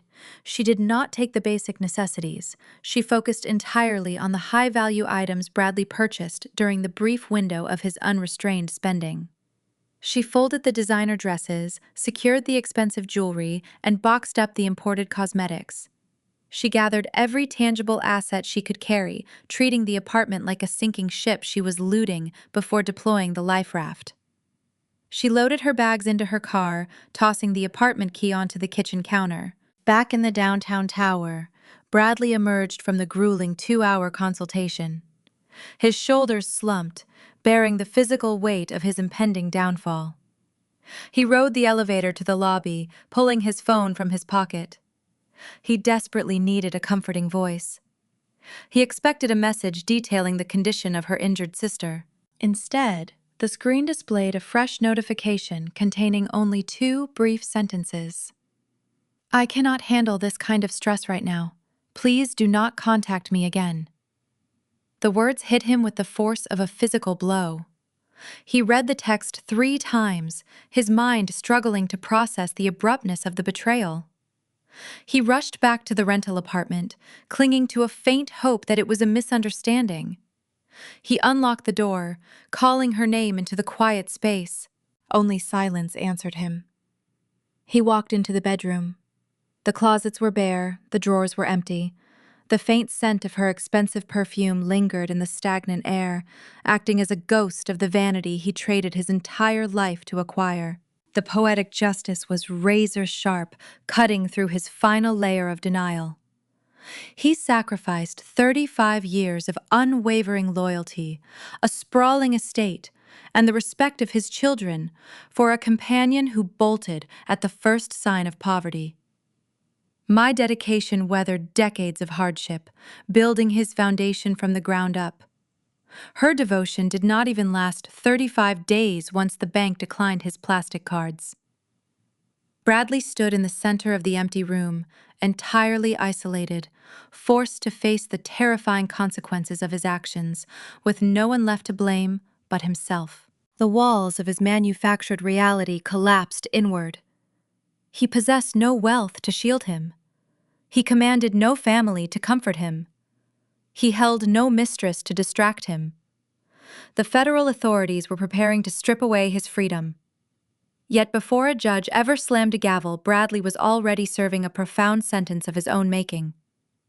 The silence of the empty apartment became his warden, and the crushing weight of his monumental regret became his cell. The silence of the empty rental apartment offered Bradley no sanctuary. It served only as a hollow waiting room for the inevitable collapse of his professional existence. Without his mistress to validate his ego, and without his family to anchor his reality, he was forced to confront the ruined ledger of his life. The federal freeze on his commercial portfolios acted as a financial tourniquet, cutting off the lifeblood of his medical supply distribution center. Within days, the symptoms of terminal corporate failure began to manifest across his entire network. Operating a regional healthcare logistics firm requires more than firm handshakes and tailored suits. It demands a meticulous understanding of supply chain vulnerabilities, inventory turn rates, and emergency routing protocols. For decades, I was the unseen engine humming beneath the hood of his enterprise. I anticipated shipping bottlenecks before they occurred. I balanced the margins and negotiated the freight contracts. Bradley simply attended the golf tournaments and accepted the industry awards. Now, left to his own devices, he lacked the fundamental competence to keep the trucks moving. The Ohio hospital networks operate on strict delivery timelines. When critical surgical supplies and specialized equipment failed to arrive on schedule, the facility administrators did not care about his frozen bank accounts. They cared about patient care. The breach of contract notices began flooding his corporate inbox by the end of the week. Major medical centers in Cleveland and Columbus terminated their vendor agreements, transferring their lucrative accounts to his competitors. The loss of revenue was swift and catastrophic. With his cash flow choked and his inventory trapped in a legal standstill, Bradley had no choice but to face the corporate Grim Reaper. He sat in a drab conference room at his defense firm and signed the paperwork to formally enter Chapter 11 bankruptcy. He hoped the filing would buy him time to restructure and salvage a fraction of his legacy. The federal courts, however, saw right through the maneuver.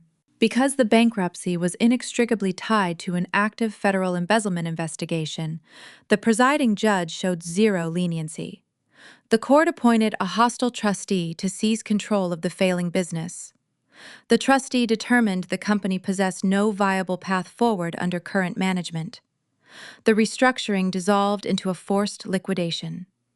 The warehouse assets, the delivery fleet, and the remaining medical inventory were ordered to be auctioned off to satisfy the mounting list of furious creditors. The empire Bradley spent his adult life parading around as his sole achievement disintegrated in a matter of weeks. The auctioneers descended upon his facilities, cataloging every forklift and pallet jack. The corporate logo was scraped off the side of the building. His name was erased from the industry he thought he conquered. While his world burned to ash, my sanctuary remained untouched.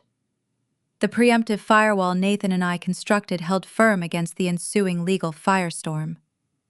Because I severed our financial ties, filed the whistleblower disclosure, and initiated the asset freeze before the bankruptcy proceedings began, the courts recognized my distinct separation. My corporate retirement accounts were shielded.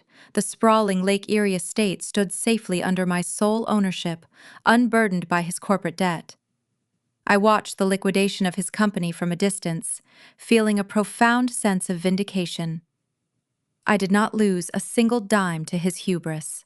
The loss of his company was only the first domino to fall. The social exile followed immediately. Elite circles in the Midwest operate on a strict currency of optics and influence. When the local business journals published the details of his forced liquidation and the looming federal fraud probe Bradley became a toxic asset, The same country club executives who happily drank his imported scotch and applauded his charity donations developed collective amnesia. He tried to salvage his dignity by reaching out to his affluent peers. He called the hospital board members he used to invite to our summer barbecues. He texted the golf buddies who once praised his business acumen. His calls went straight to voicemail. His messages were left on read. The country club quietly revoked his membership, citing a clause regarding moral turpitude and unpaid dues. The high society gatekeepers closed their doors, shutting him out of the privileged world he sacrificed his family to inhabit. He was no longer a titan of industry. He was a cautionary tale whispered about over expensive dinners.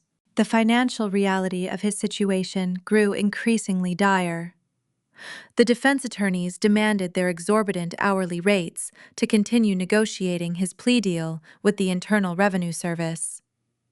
The federal authorities levied staggering financial penalties against him for the offshore tax evasion.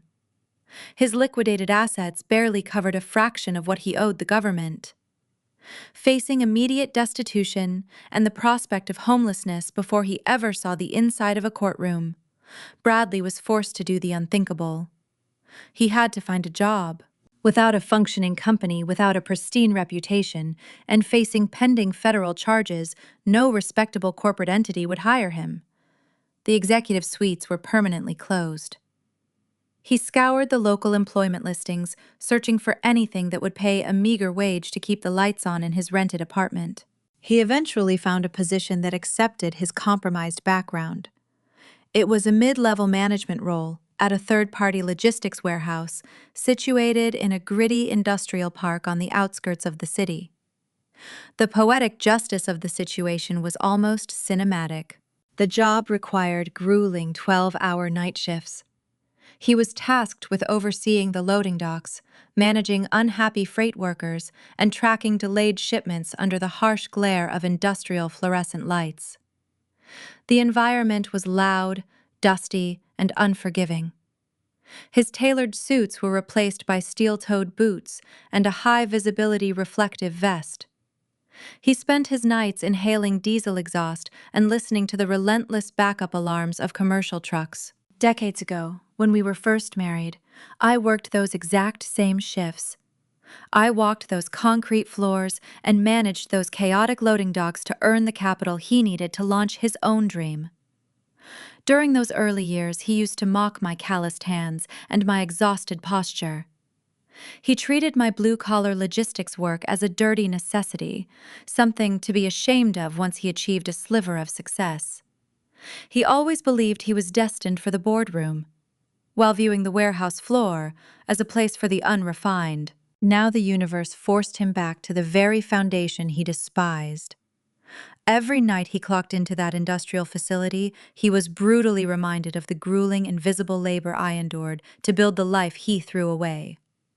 He was living my past while his future slipped away into the hands of federal prosecutors. The collapse of his empire was comprehensive and satisfying, but the war was not entirely finished. As Bradley toiled away in the diesel fumes of his own downfall, I sat in the sunlit study of my estate, reviewing a new file Nathan sent over via courier. The dossier contained copies of our joint tax returns from the previous 3 years. Bradley had forged my signature on the final pages to conceal the diverted funds he used to support Tiffany. The federal government was already pursuing the corporate embezzlement, but these forged signatures represented a separate personal crime. Nathan explicitly outlined my options. I held the sole power to press individual criminal charges for the forgery. If I handed this specific file to the district attorney, it would stack state felonies on top of his federal woes. It would obliterate his chances of a lenient plea deal and guarantee him a lengthy stay in a penitentiary. I held the paper in my hands, feeling the heavy weight of ultimate retaliation resting at my fingertips. The temptation to crush the remaining fragments of his life hummed through my veins, presenting a choice between pursuing total vengeance or finding a way to finally walk away. The crisp manila folder rested on the mahogany desk inside my sunlit study. I traced the dark ink strokes of my own forged signature. Bradley had looped the initial letter slightly too wide, a careless mistake, born of pure arrogance. Nathan had highlighted the discrepancy in bright yellow marker. This single page represented a state felony. If I submitted this document to the local district attorney, the federal prosecutor would likely abandon any leniency negotiations. State charges for identity fraud would stack upon his existing federal indictments, guaranteeing a mandatory minimum sentence behind bars. I held the power to ensure my husband spent his twilight years in a concrete cell. My social circle fueled the temptation. During a quiet lunch at a lakeside bistro earlier that week, my closest confidants demanded retribution. Helen, a retired corporate litigator who navigated her own brutal divorce a decade prior, leaned across the linen tablecloth. Her eyes gleamed with a predatory sharpness. "You have him by the throat," she whispered, gripping her stemware. "Do not let go. Make him bleed for every year he stole from you. Send him to prison, Monica. Let him rot." Her words echoed the primal anger simmering in my own chest. A dark corner of my psyche craved the satisfaction of his total obliteration.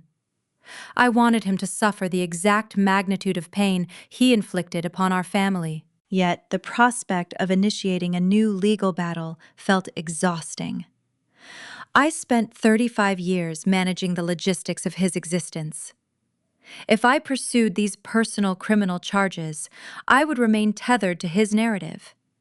I would spend the next 2 years sitting in state courtrooms, testifying against him, enduring cross-examinations, and reliving the betrayal on a public stage. Vengeance required a relentless output of energy. I needed distance. I needed the crisp autumn air to clear the fog from my mind. On Friday morning, I packed a small duffel bag and drove away from the Lake Erie shoreline. I pointed my sedan south, heading toward the rolling Appalachian foothills.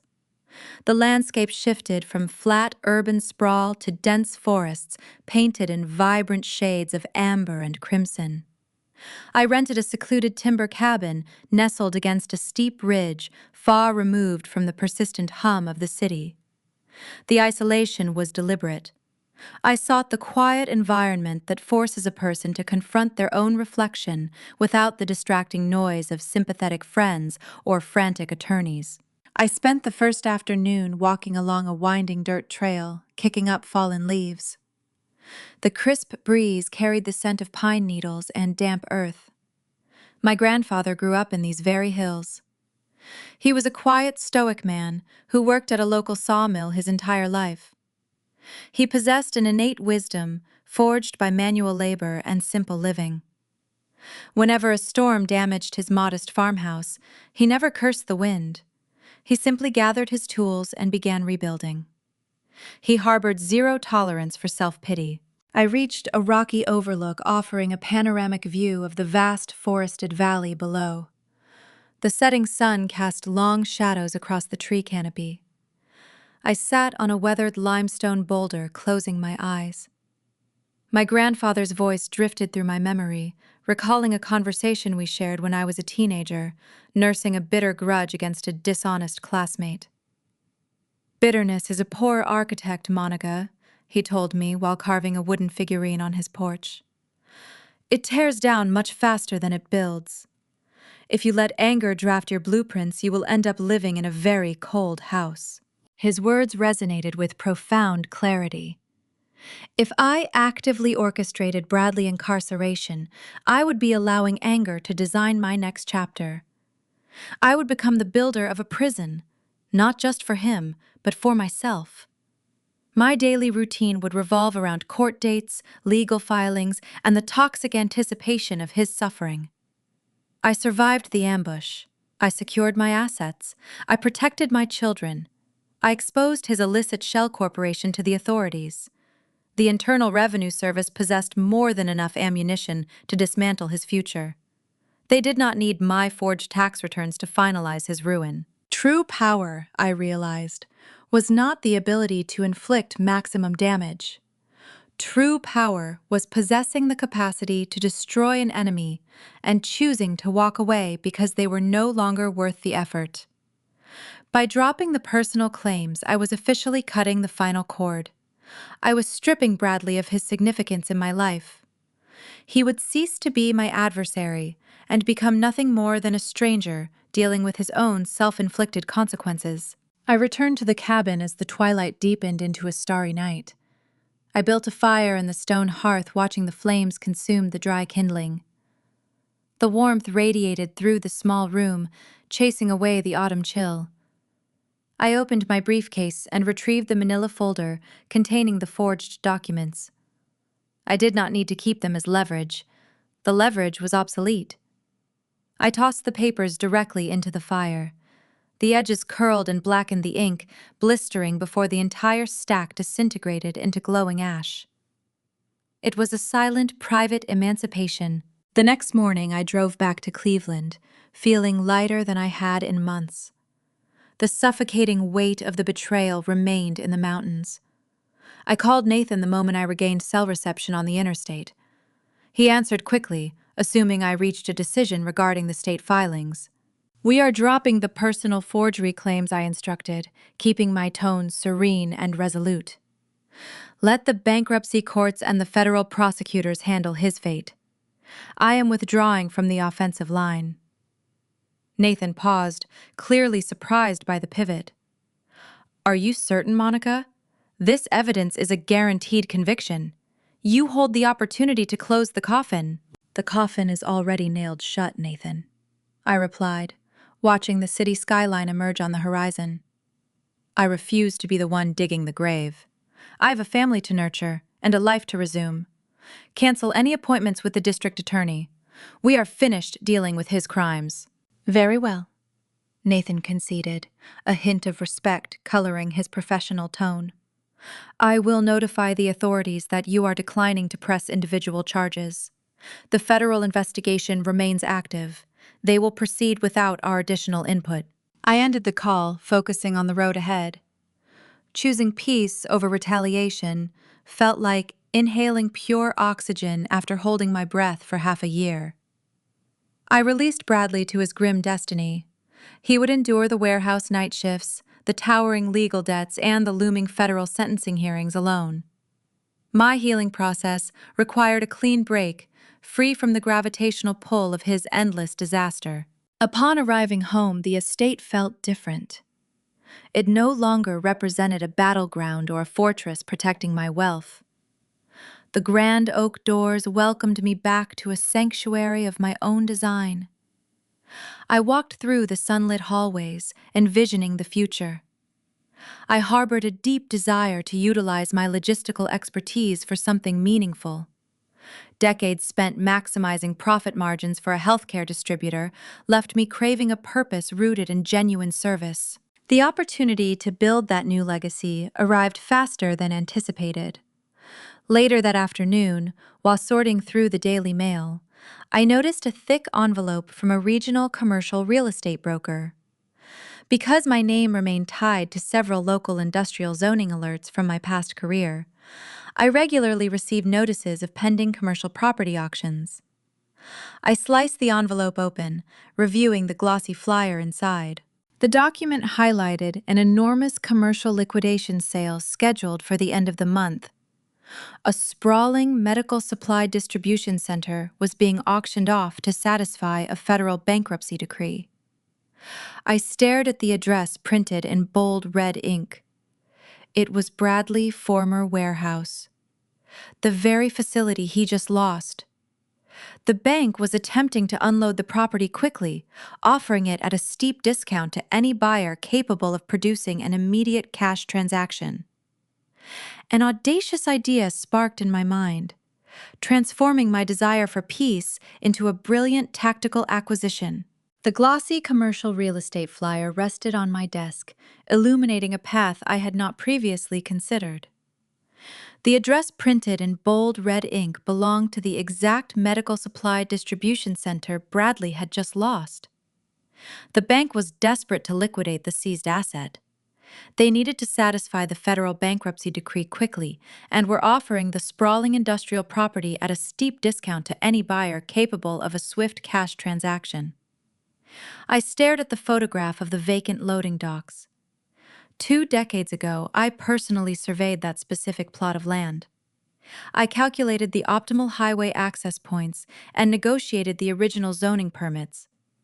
The building was a product of my logistical expertise long before Bradley claimed it as his personal kingdom. My protected retirement accounts held substantial liquidity. I spent 35 years accumulating corporate wealth and investing wisely. I possessed the financial leverage to acquire the property without securing a traditional commercial loan. I did not want to buy the building out of spite. Spite is a hollow motivator. I wanted to reclaim the space and transform the very engine of his greed into an instrument for public good.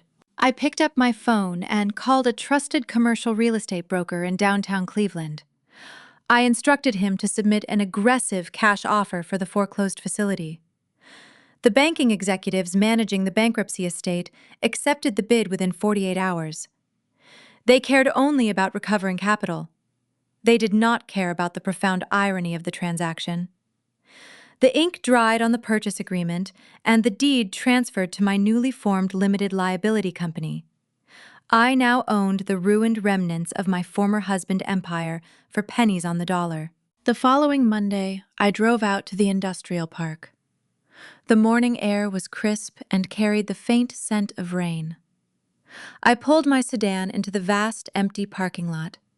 The corporate signage had been scraped away, leaving only faded rectangular shadows on the brick facade. I unlocked the heavy glass entrance doors and stepped inside. The silence within the facility felt heavy. The expansive concrete floors stretched out toward the distant loading bays.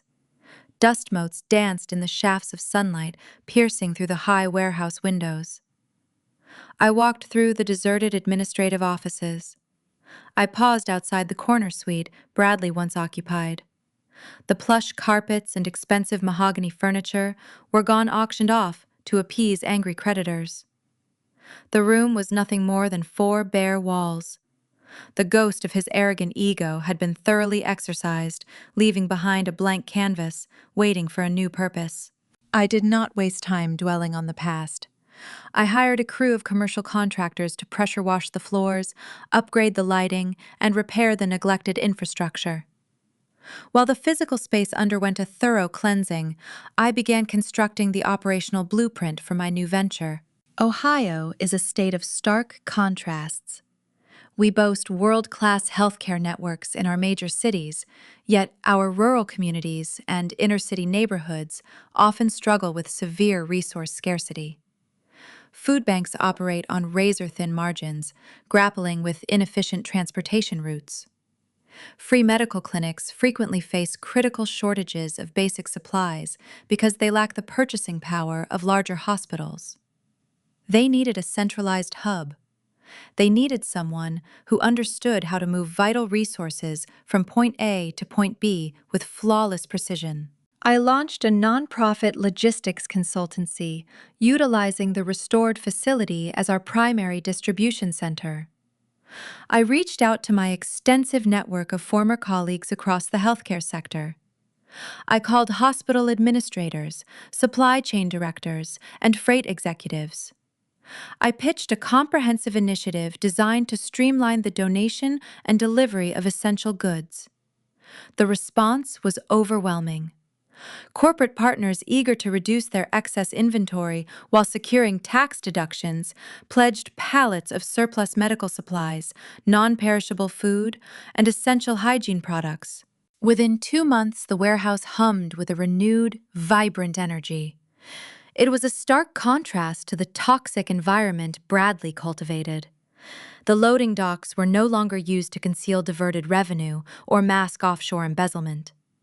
The bays were filled with volunteer drivers and commercial freight partners, loading trucks destined for vulnerable communities. I implemented advanced routing algorithms to ensure rural clinics received vital insulin shipments without delay. I coordinated cold storage logistics, connecting local farming cooperatives directly with urban food pantries, eliminating waste and providing fresh produce to families in need. I spent my days walking the concrete floor, wearing practical shoes and a simple cardigan. The workers buzzing around me operated with a shared sense of mission. We were not chasing profit margins or seeking country club validation.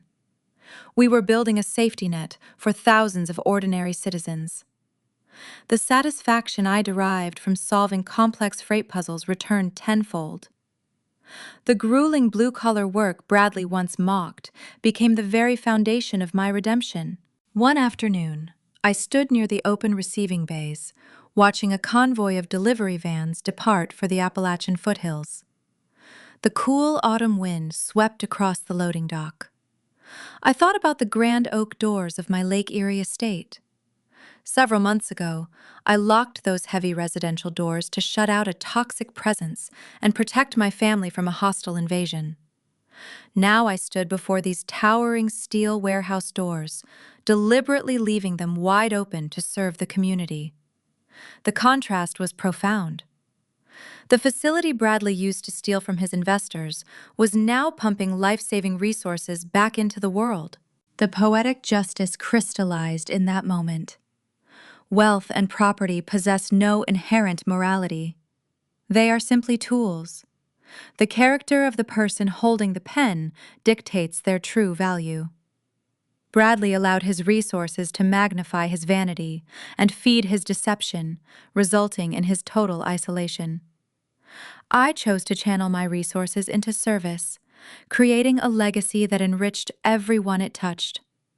I proved that integrity always yields the highest dividends. The nonprofit flourished as winter approached. Local news outlets highlighted the efficiency of our distribution network, praising the rapid turnaround of emergency supplies during a severe December snowstorm. I deflected the media attention, redirecting the praise toward the volunteers and the partner organizations. I remained in the background, orchestrating the complex supply chains with the quiet competence that defined my entire career. I required no public applause to validate my worth.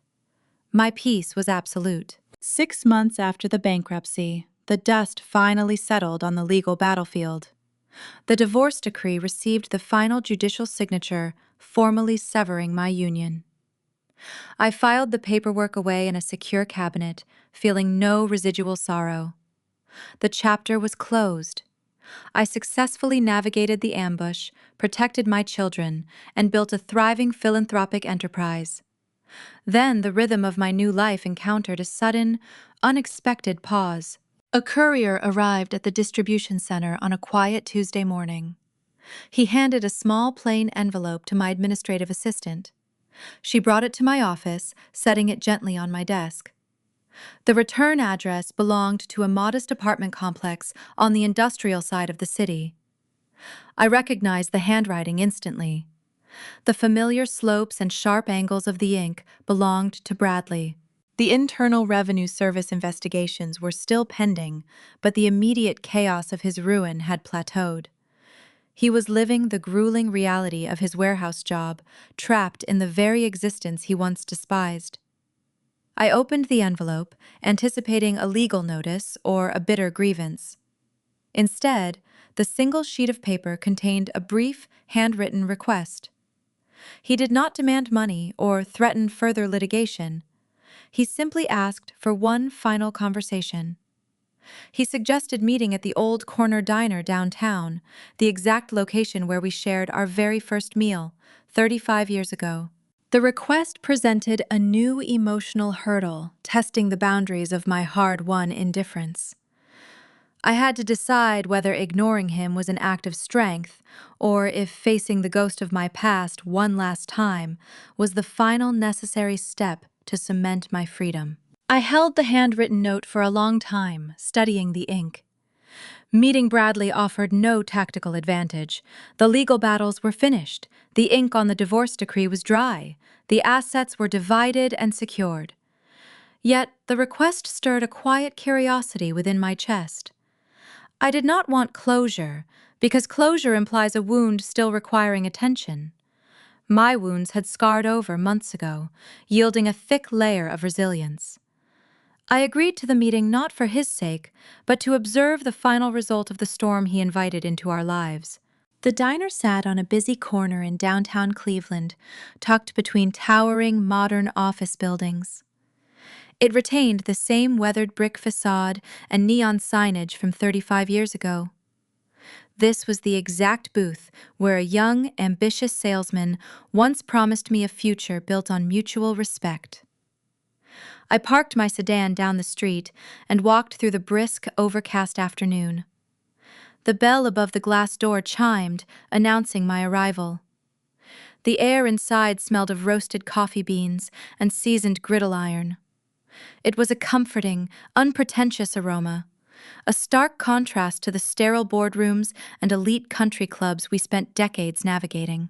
I slid into a red vinyl booth near the back window. I ordered a black coffee and waited. 10 minutes later, the entrance bell chimed again. I almost did not recognize the man stepping through the doorway. The transformation was jarring. 6 months prior, at our anniversary party, Bradley radiated a manufactured invincibility. He wore tailored wool and carried himself with the inflated posture of a local aristocrat. The figure standing by the host station today looked a decade older than his 62 years. His shoulders slouched, pulling his frame inward. The pristine silver hair he meticulously styled was now thinning and unkempt. He wore a faded canvas jacket and scuffed boots, bearing the unmistakable dust of a concrete warehouse floor. The physical toll of the grueling 12-hour freight shifts had carved deep hollows into his cheeks. He spotted me in the corner and walked over with a hesitant, uneven gait. He stopped at the edge of the table, resting his hands on the laminate surface. His knuckles were raw and scraped. The pristine manicure of a healthcare executive was replaced by the calloused reality of manual labor. "Thank you for coming," he said, his voice raspy and stripped of its former volume. "I know you had every reason to ignore the letter." I gestured to the empty seat across from me. "You asked for a conversation, Bradley. Sit down." He slid into the booth, moving with a stiff weariness. A waitress approached, dropping off a ceramic mug of coffee for him before retreating behind the counter. We sat in silence for a long moment. Outside the window, pedestrian traffic hurried past, wrapped in heavy autumn coats, leaning against the chilling wind off the lake. Inside the diner, the augmented clatter of silverware and quiet conversations provided a buffer around our table. I did not initiate the dialogue. I sipped my drink, allowing him to navigate the uncomfortable space he created. I drive past the old distribution center on my way to the night shift. He began staring down at his dark reflection in the coffee mug. I see the trucks lining up at the loading bays. I read the articles about your nonprofit consultancy. You took a bankrupt shell and turned it into the most efficient charity network in the state. "It is functioning very well," I replied, keeping my tone neutral. "The rural clinics are receiving their shipments on time. The food banks are fully stocked." He nodded slowly, a grim smile touching the corners of his mouth. "You always knew how to keep the freight moving. I forgot how much of the success belonged to your blueprints." He wrapped both hands around his mug, seeking warmth. The bravado that fueled his betrayal was entirely extinguished. He looked up, meeting my gaze for the first time. His eyes were red-rimmed and haunted by chronic exhaustion. "I spent the last 6 months working the floor at the industrial park," he continued. "Every night I haul pallets and log inventory codes until my back burns. During the breaks, I sit in my car and think about the anniversary party. I think about sliding those legal papers across the tablecloth while the entire patio watched." He swallowed hard, his throat working against a rising tide of emotion. "I chased a phantom Monica. I looked at a younger woman and saw a reflection of my own fading youth. I traded a brilliant, loyal partner for someone who only loved the limits of my credit cards. The day the bank froze the accounts, she walked out of the dealership and never looked back. I threw away my family for a shadow. His confession hung in the air, raw and unvarnished. There were no excuses. There was no attempt to shift the blame or minimize the damage. The federal investigations, the public humiliation, and the grueling physical labor had stripped away every layer of his narcissism. He was left with the undeniable truth of his own foolishness. "I thought my money made me a king," Bradley whispered, his voice cracking under the weight of the admission. "I believed the bank balance commanded the loyalty and the respect. I thought I earned the right to discard the past and buy a new future." I set my mug down, resting my hands calmly on the table. I looked at him with a profound detachment devoid of any lingering malice. I felt no urge to raise my voice or inflict further verbal wounds. The man sitting across from me was already broken beyond repair. "Your money did not build your kingdom, Bradley," I stated, my words steady and precise. "My foundation did." He squeezed his eyes shut, a single tear escaping and tracking down his weathered cheek. He knew it was true. He built his towering ego upon the bedrock of my silent, unseen labor. When he tried to evict me from my own property, he dynamited the very pillars holding his life together. The ensuing collapse was merely gravity taking its natural course. "I am sorry." He murmured the words, barely audible over the hum of the diner. "I am so deeply sorry for the arrogance and the cruelty. I know an apology cannot rebuild the business or restore my relationship with Cameron and Alyssa. I know I deserve the warehouse and the empty apartment. I just needed you to know that I finally see the truth."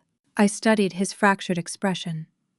Society often dictates that we must grant forgiveness to heal. People preach that extending grace to our abusers is the only path toward inner peace. But true closure does not always require absolving the guilty. Sometimes closure is simply acknowledging the reality of the damage and choosing to leave the debris behind. I did not need to forgive Bradley to save his soul. I only needed to accept the sincerity of his regret to free my own conscience. "I accept your apology," I said quietly. He opened his eyes, a flicker of fragile relief passing across his face. "You do. Accepting it does not mean the past is erased," I clarified. "It means I am no longer carrying the burden of your choices. I am leaving the resentment at this table. You will have to carry the consequences of your actions on your own." He nodded slowly, understanding the boundary I established. The transaction was final. There would be no reconciliation and no future friendship. This was the terminal endpoint of our shared history. He reached into his canvas jacket, pulling out a worn leather wallet. He extracted a crumpled $5 bill and slid it under his coffee mug to cover the check. He did not ask for a hug or a lingering farewell. He understood his presence was a ghost I no longer feared nor welcomed. "Goodbye, Monica," he said, standing up from the booth. "Take care of yourself, Bradley." He turned and walked toward the entrance. The bell chimed a final time as he pushed through the glass doors, stepping out into the gray Ohio afternoon. I watched through the window as he merged into the crowded sidewalk. He pulled his collar up against the biting wind, a solitary figure fading into the anonymous crush of the city. He was entirely alone, walking back to a life defined by hard labor and quiet desperation. I remained in the booth for several minutes, listening to the comforting clatter of the diner. A profound sense of weightlessness washed over me, the invisible tethers snapping one by one, leaving me unburdened and free. I reached into my purse, pulling out a thick, embossed envelope I received earlier that week. It was a formal invitation to the upcoming regional healthcare charity banquet. My nonprofit consultancy was being honored for its rapid expansion and critical impact across the state. The event promised to gather the most influential figures in the Midwestern medical sector. It was the perfect stage to unveil the final chapter of my triumph. I slipped the invitation back into my bag, finishing the last drop of my coffee. The past was officially settled, and a spectacular legacy awaited my arrival. A year had passed since I walked out of that downtown diner, leaving the ghost of my marriage behind. The passage of time is a remarkable architect, building new realities over the rubble of old disasters. Tonight, the Cleveland skyline glittered under a crisp autumn sky. I stepped out of the hired car and looked up at the grand stone facade of the local country club. This was the exact venue where Bradley once paraded his hollow achievements. Returning here felt profoundly different. I was not arriving as a silent partner clutching a handbag while my husband commanded the room. I was arriving as the guest of honor. Cameron and Alyssa flanked me as we walked up the wide carpeted steps toward the entrance. My son wore a sharp charcoal tuxedo, and my daughter looked stunning in a deep sapphire evening gown. Their presence anchored my spirit. We survived the wreckage of their father and his corporate collapse, emerging stronger with our familial bonds forged in the fires of undeniable truth. The grand ballroom buzzed with the ambient hum of affluent conversations and the gentle clinking of expensive crystal. Chandelier bulbs cast a warm, golden glow across dozens of tables draped in pristine white linen.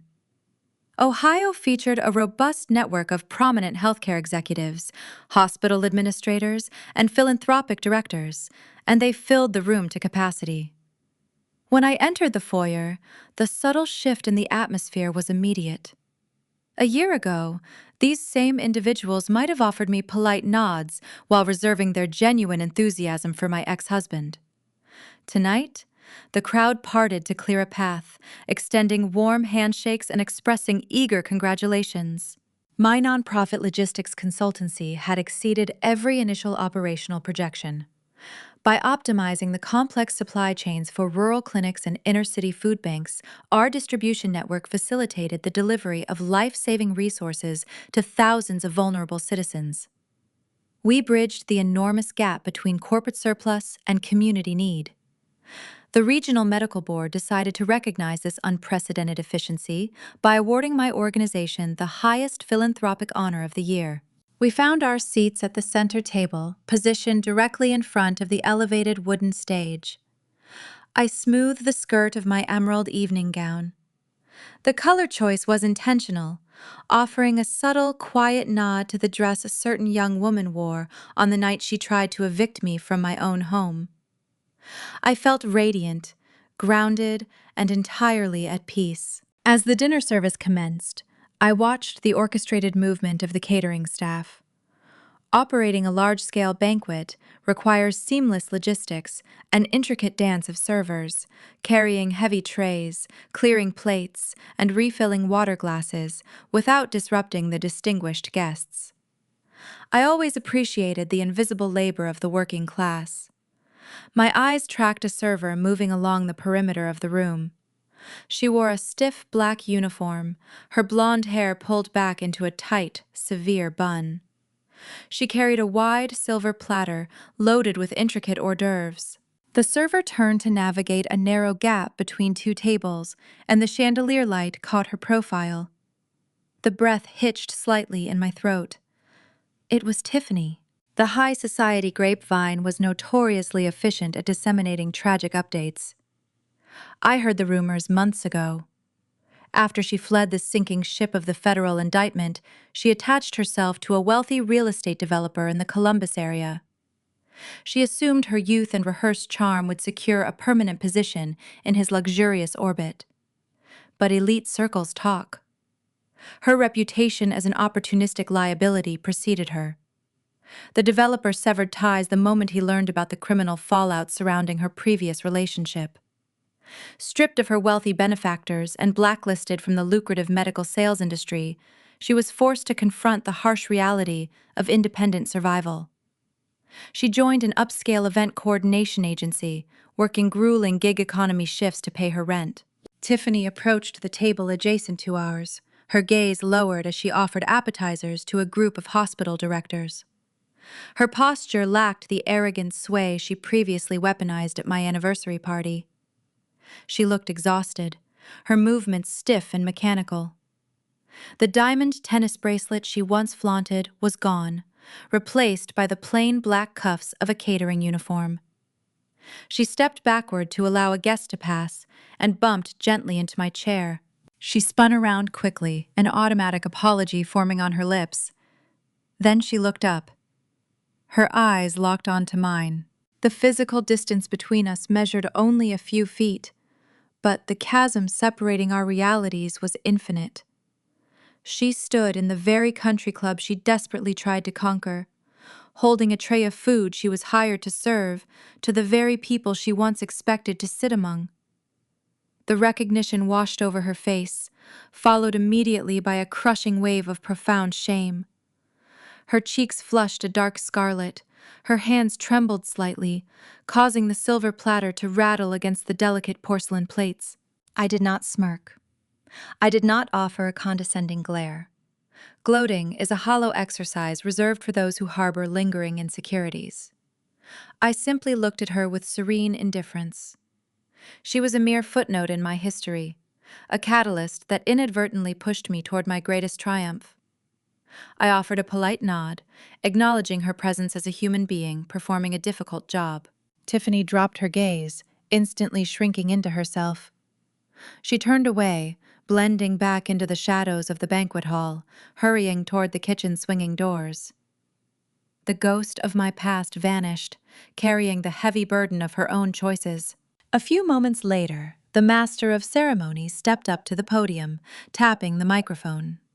The room fell into a respectful hush. He spoke eloquently about the logistical challenges facing the Midwestern healthcare sector.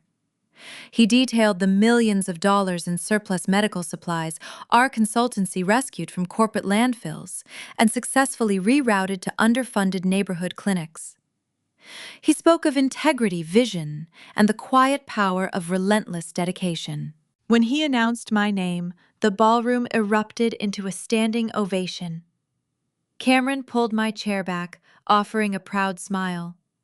Alyssa squeezed my hand, her eyes shining with unshed tears.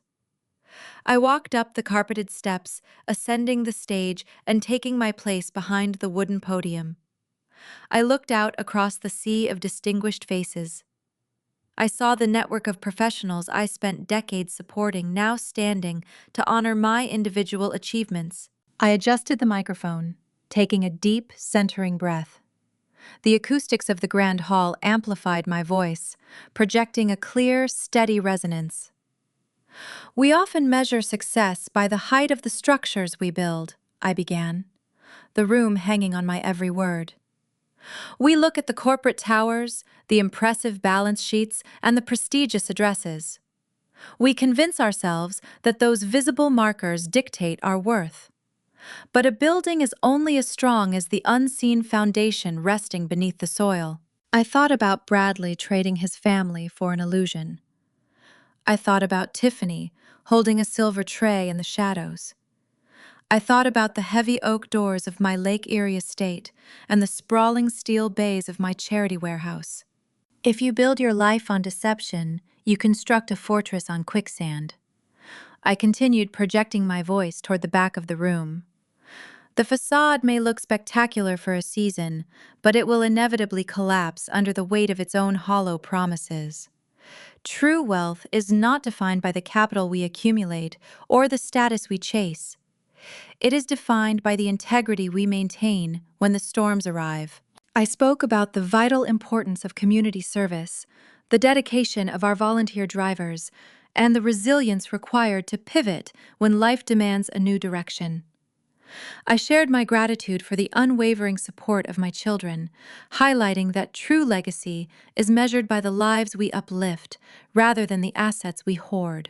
When I finished my closing remarks, the applause rolled through the ballroom like a physical wave.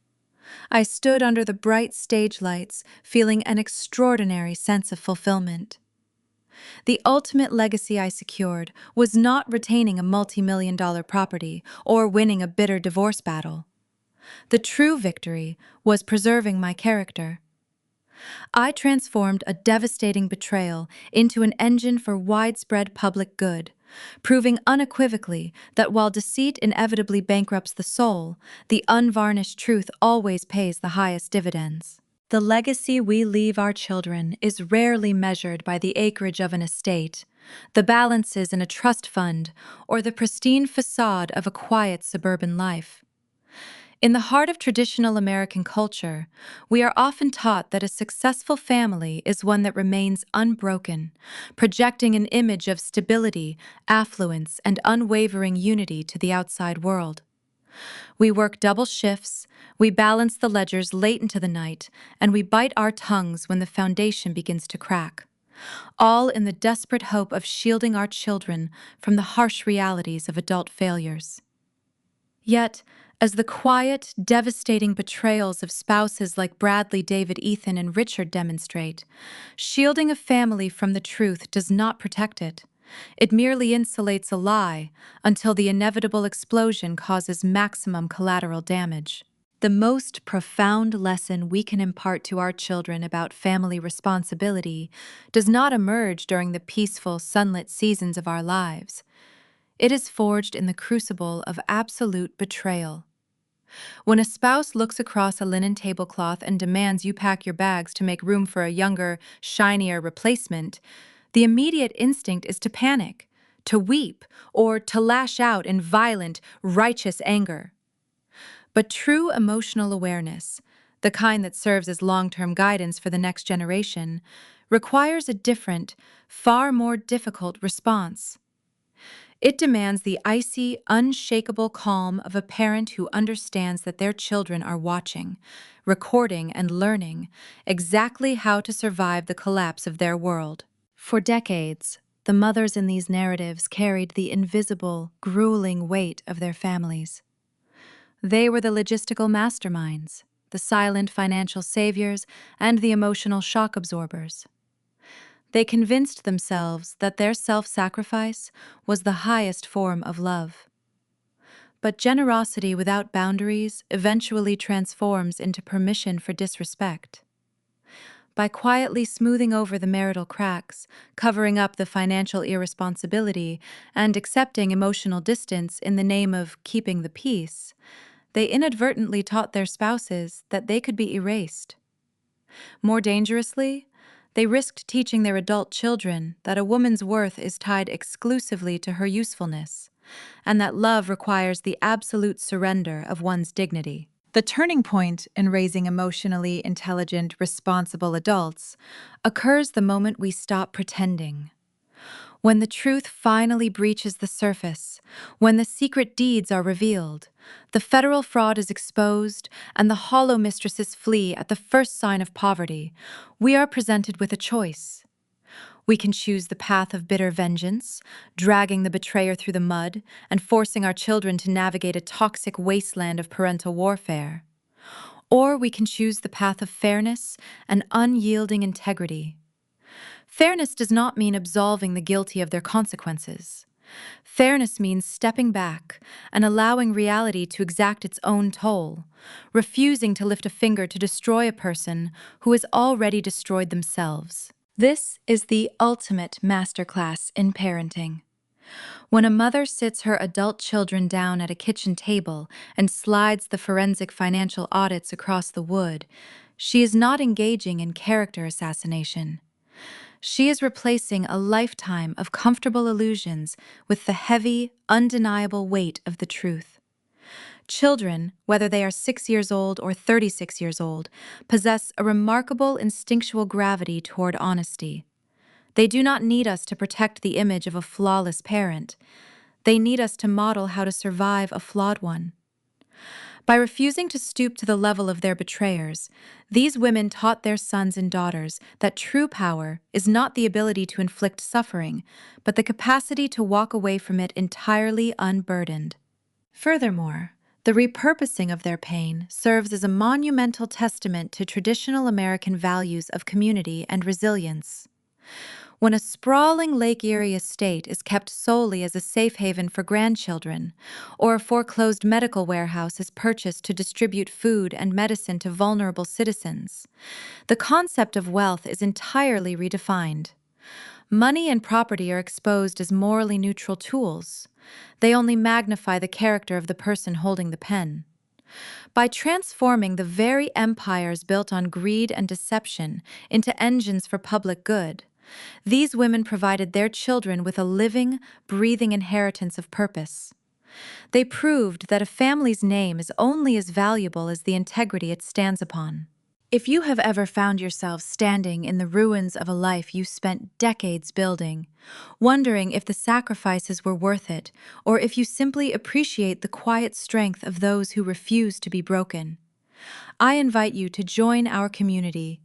Subscribe and follow Emily Told Stories for more narratives that explore the deep, often unspoken complexities of resilience, second chances, and the beautiful, messy reality of the American family. We share stories that remind us that our lowest moments do not define us. They merely set the stage for our greatest triumphs. Conventional wisdom has long dictated that a broken home is a tragedy, a permanent scar inflicted upon the innocent children who are forced to survive it. We are conditioned to believe that keeping the family unit intact, at any emotional cost, is the ultimate hallmark of successful parenting. But perhaps we have been measuring success by the wrong metric entirely. Sometimes dismantling a family is not a failure of responsibility. It is the most profound act of protection a parent can perform. A fractured home built on a foundation of absolute, uncompromising truth is infinitely safer than a pristine, heavily guarded mansion built on a foundation of lies. We do not prepare our children for the world by pretending the monsters do not exist. We prepare them by showing them exactly how to look the monster in the eye, strip it of its power, and calmly lock the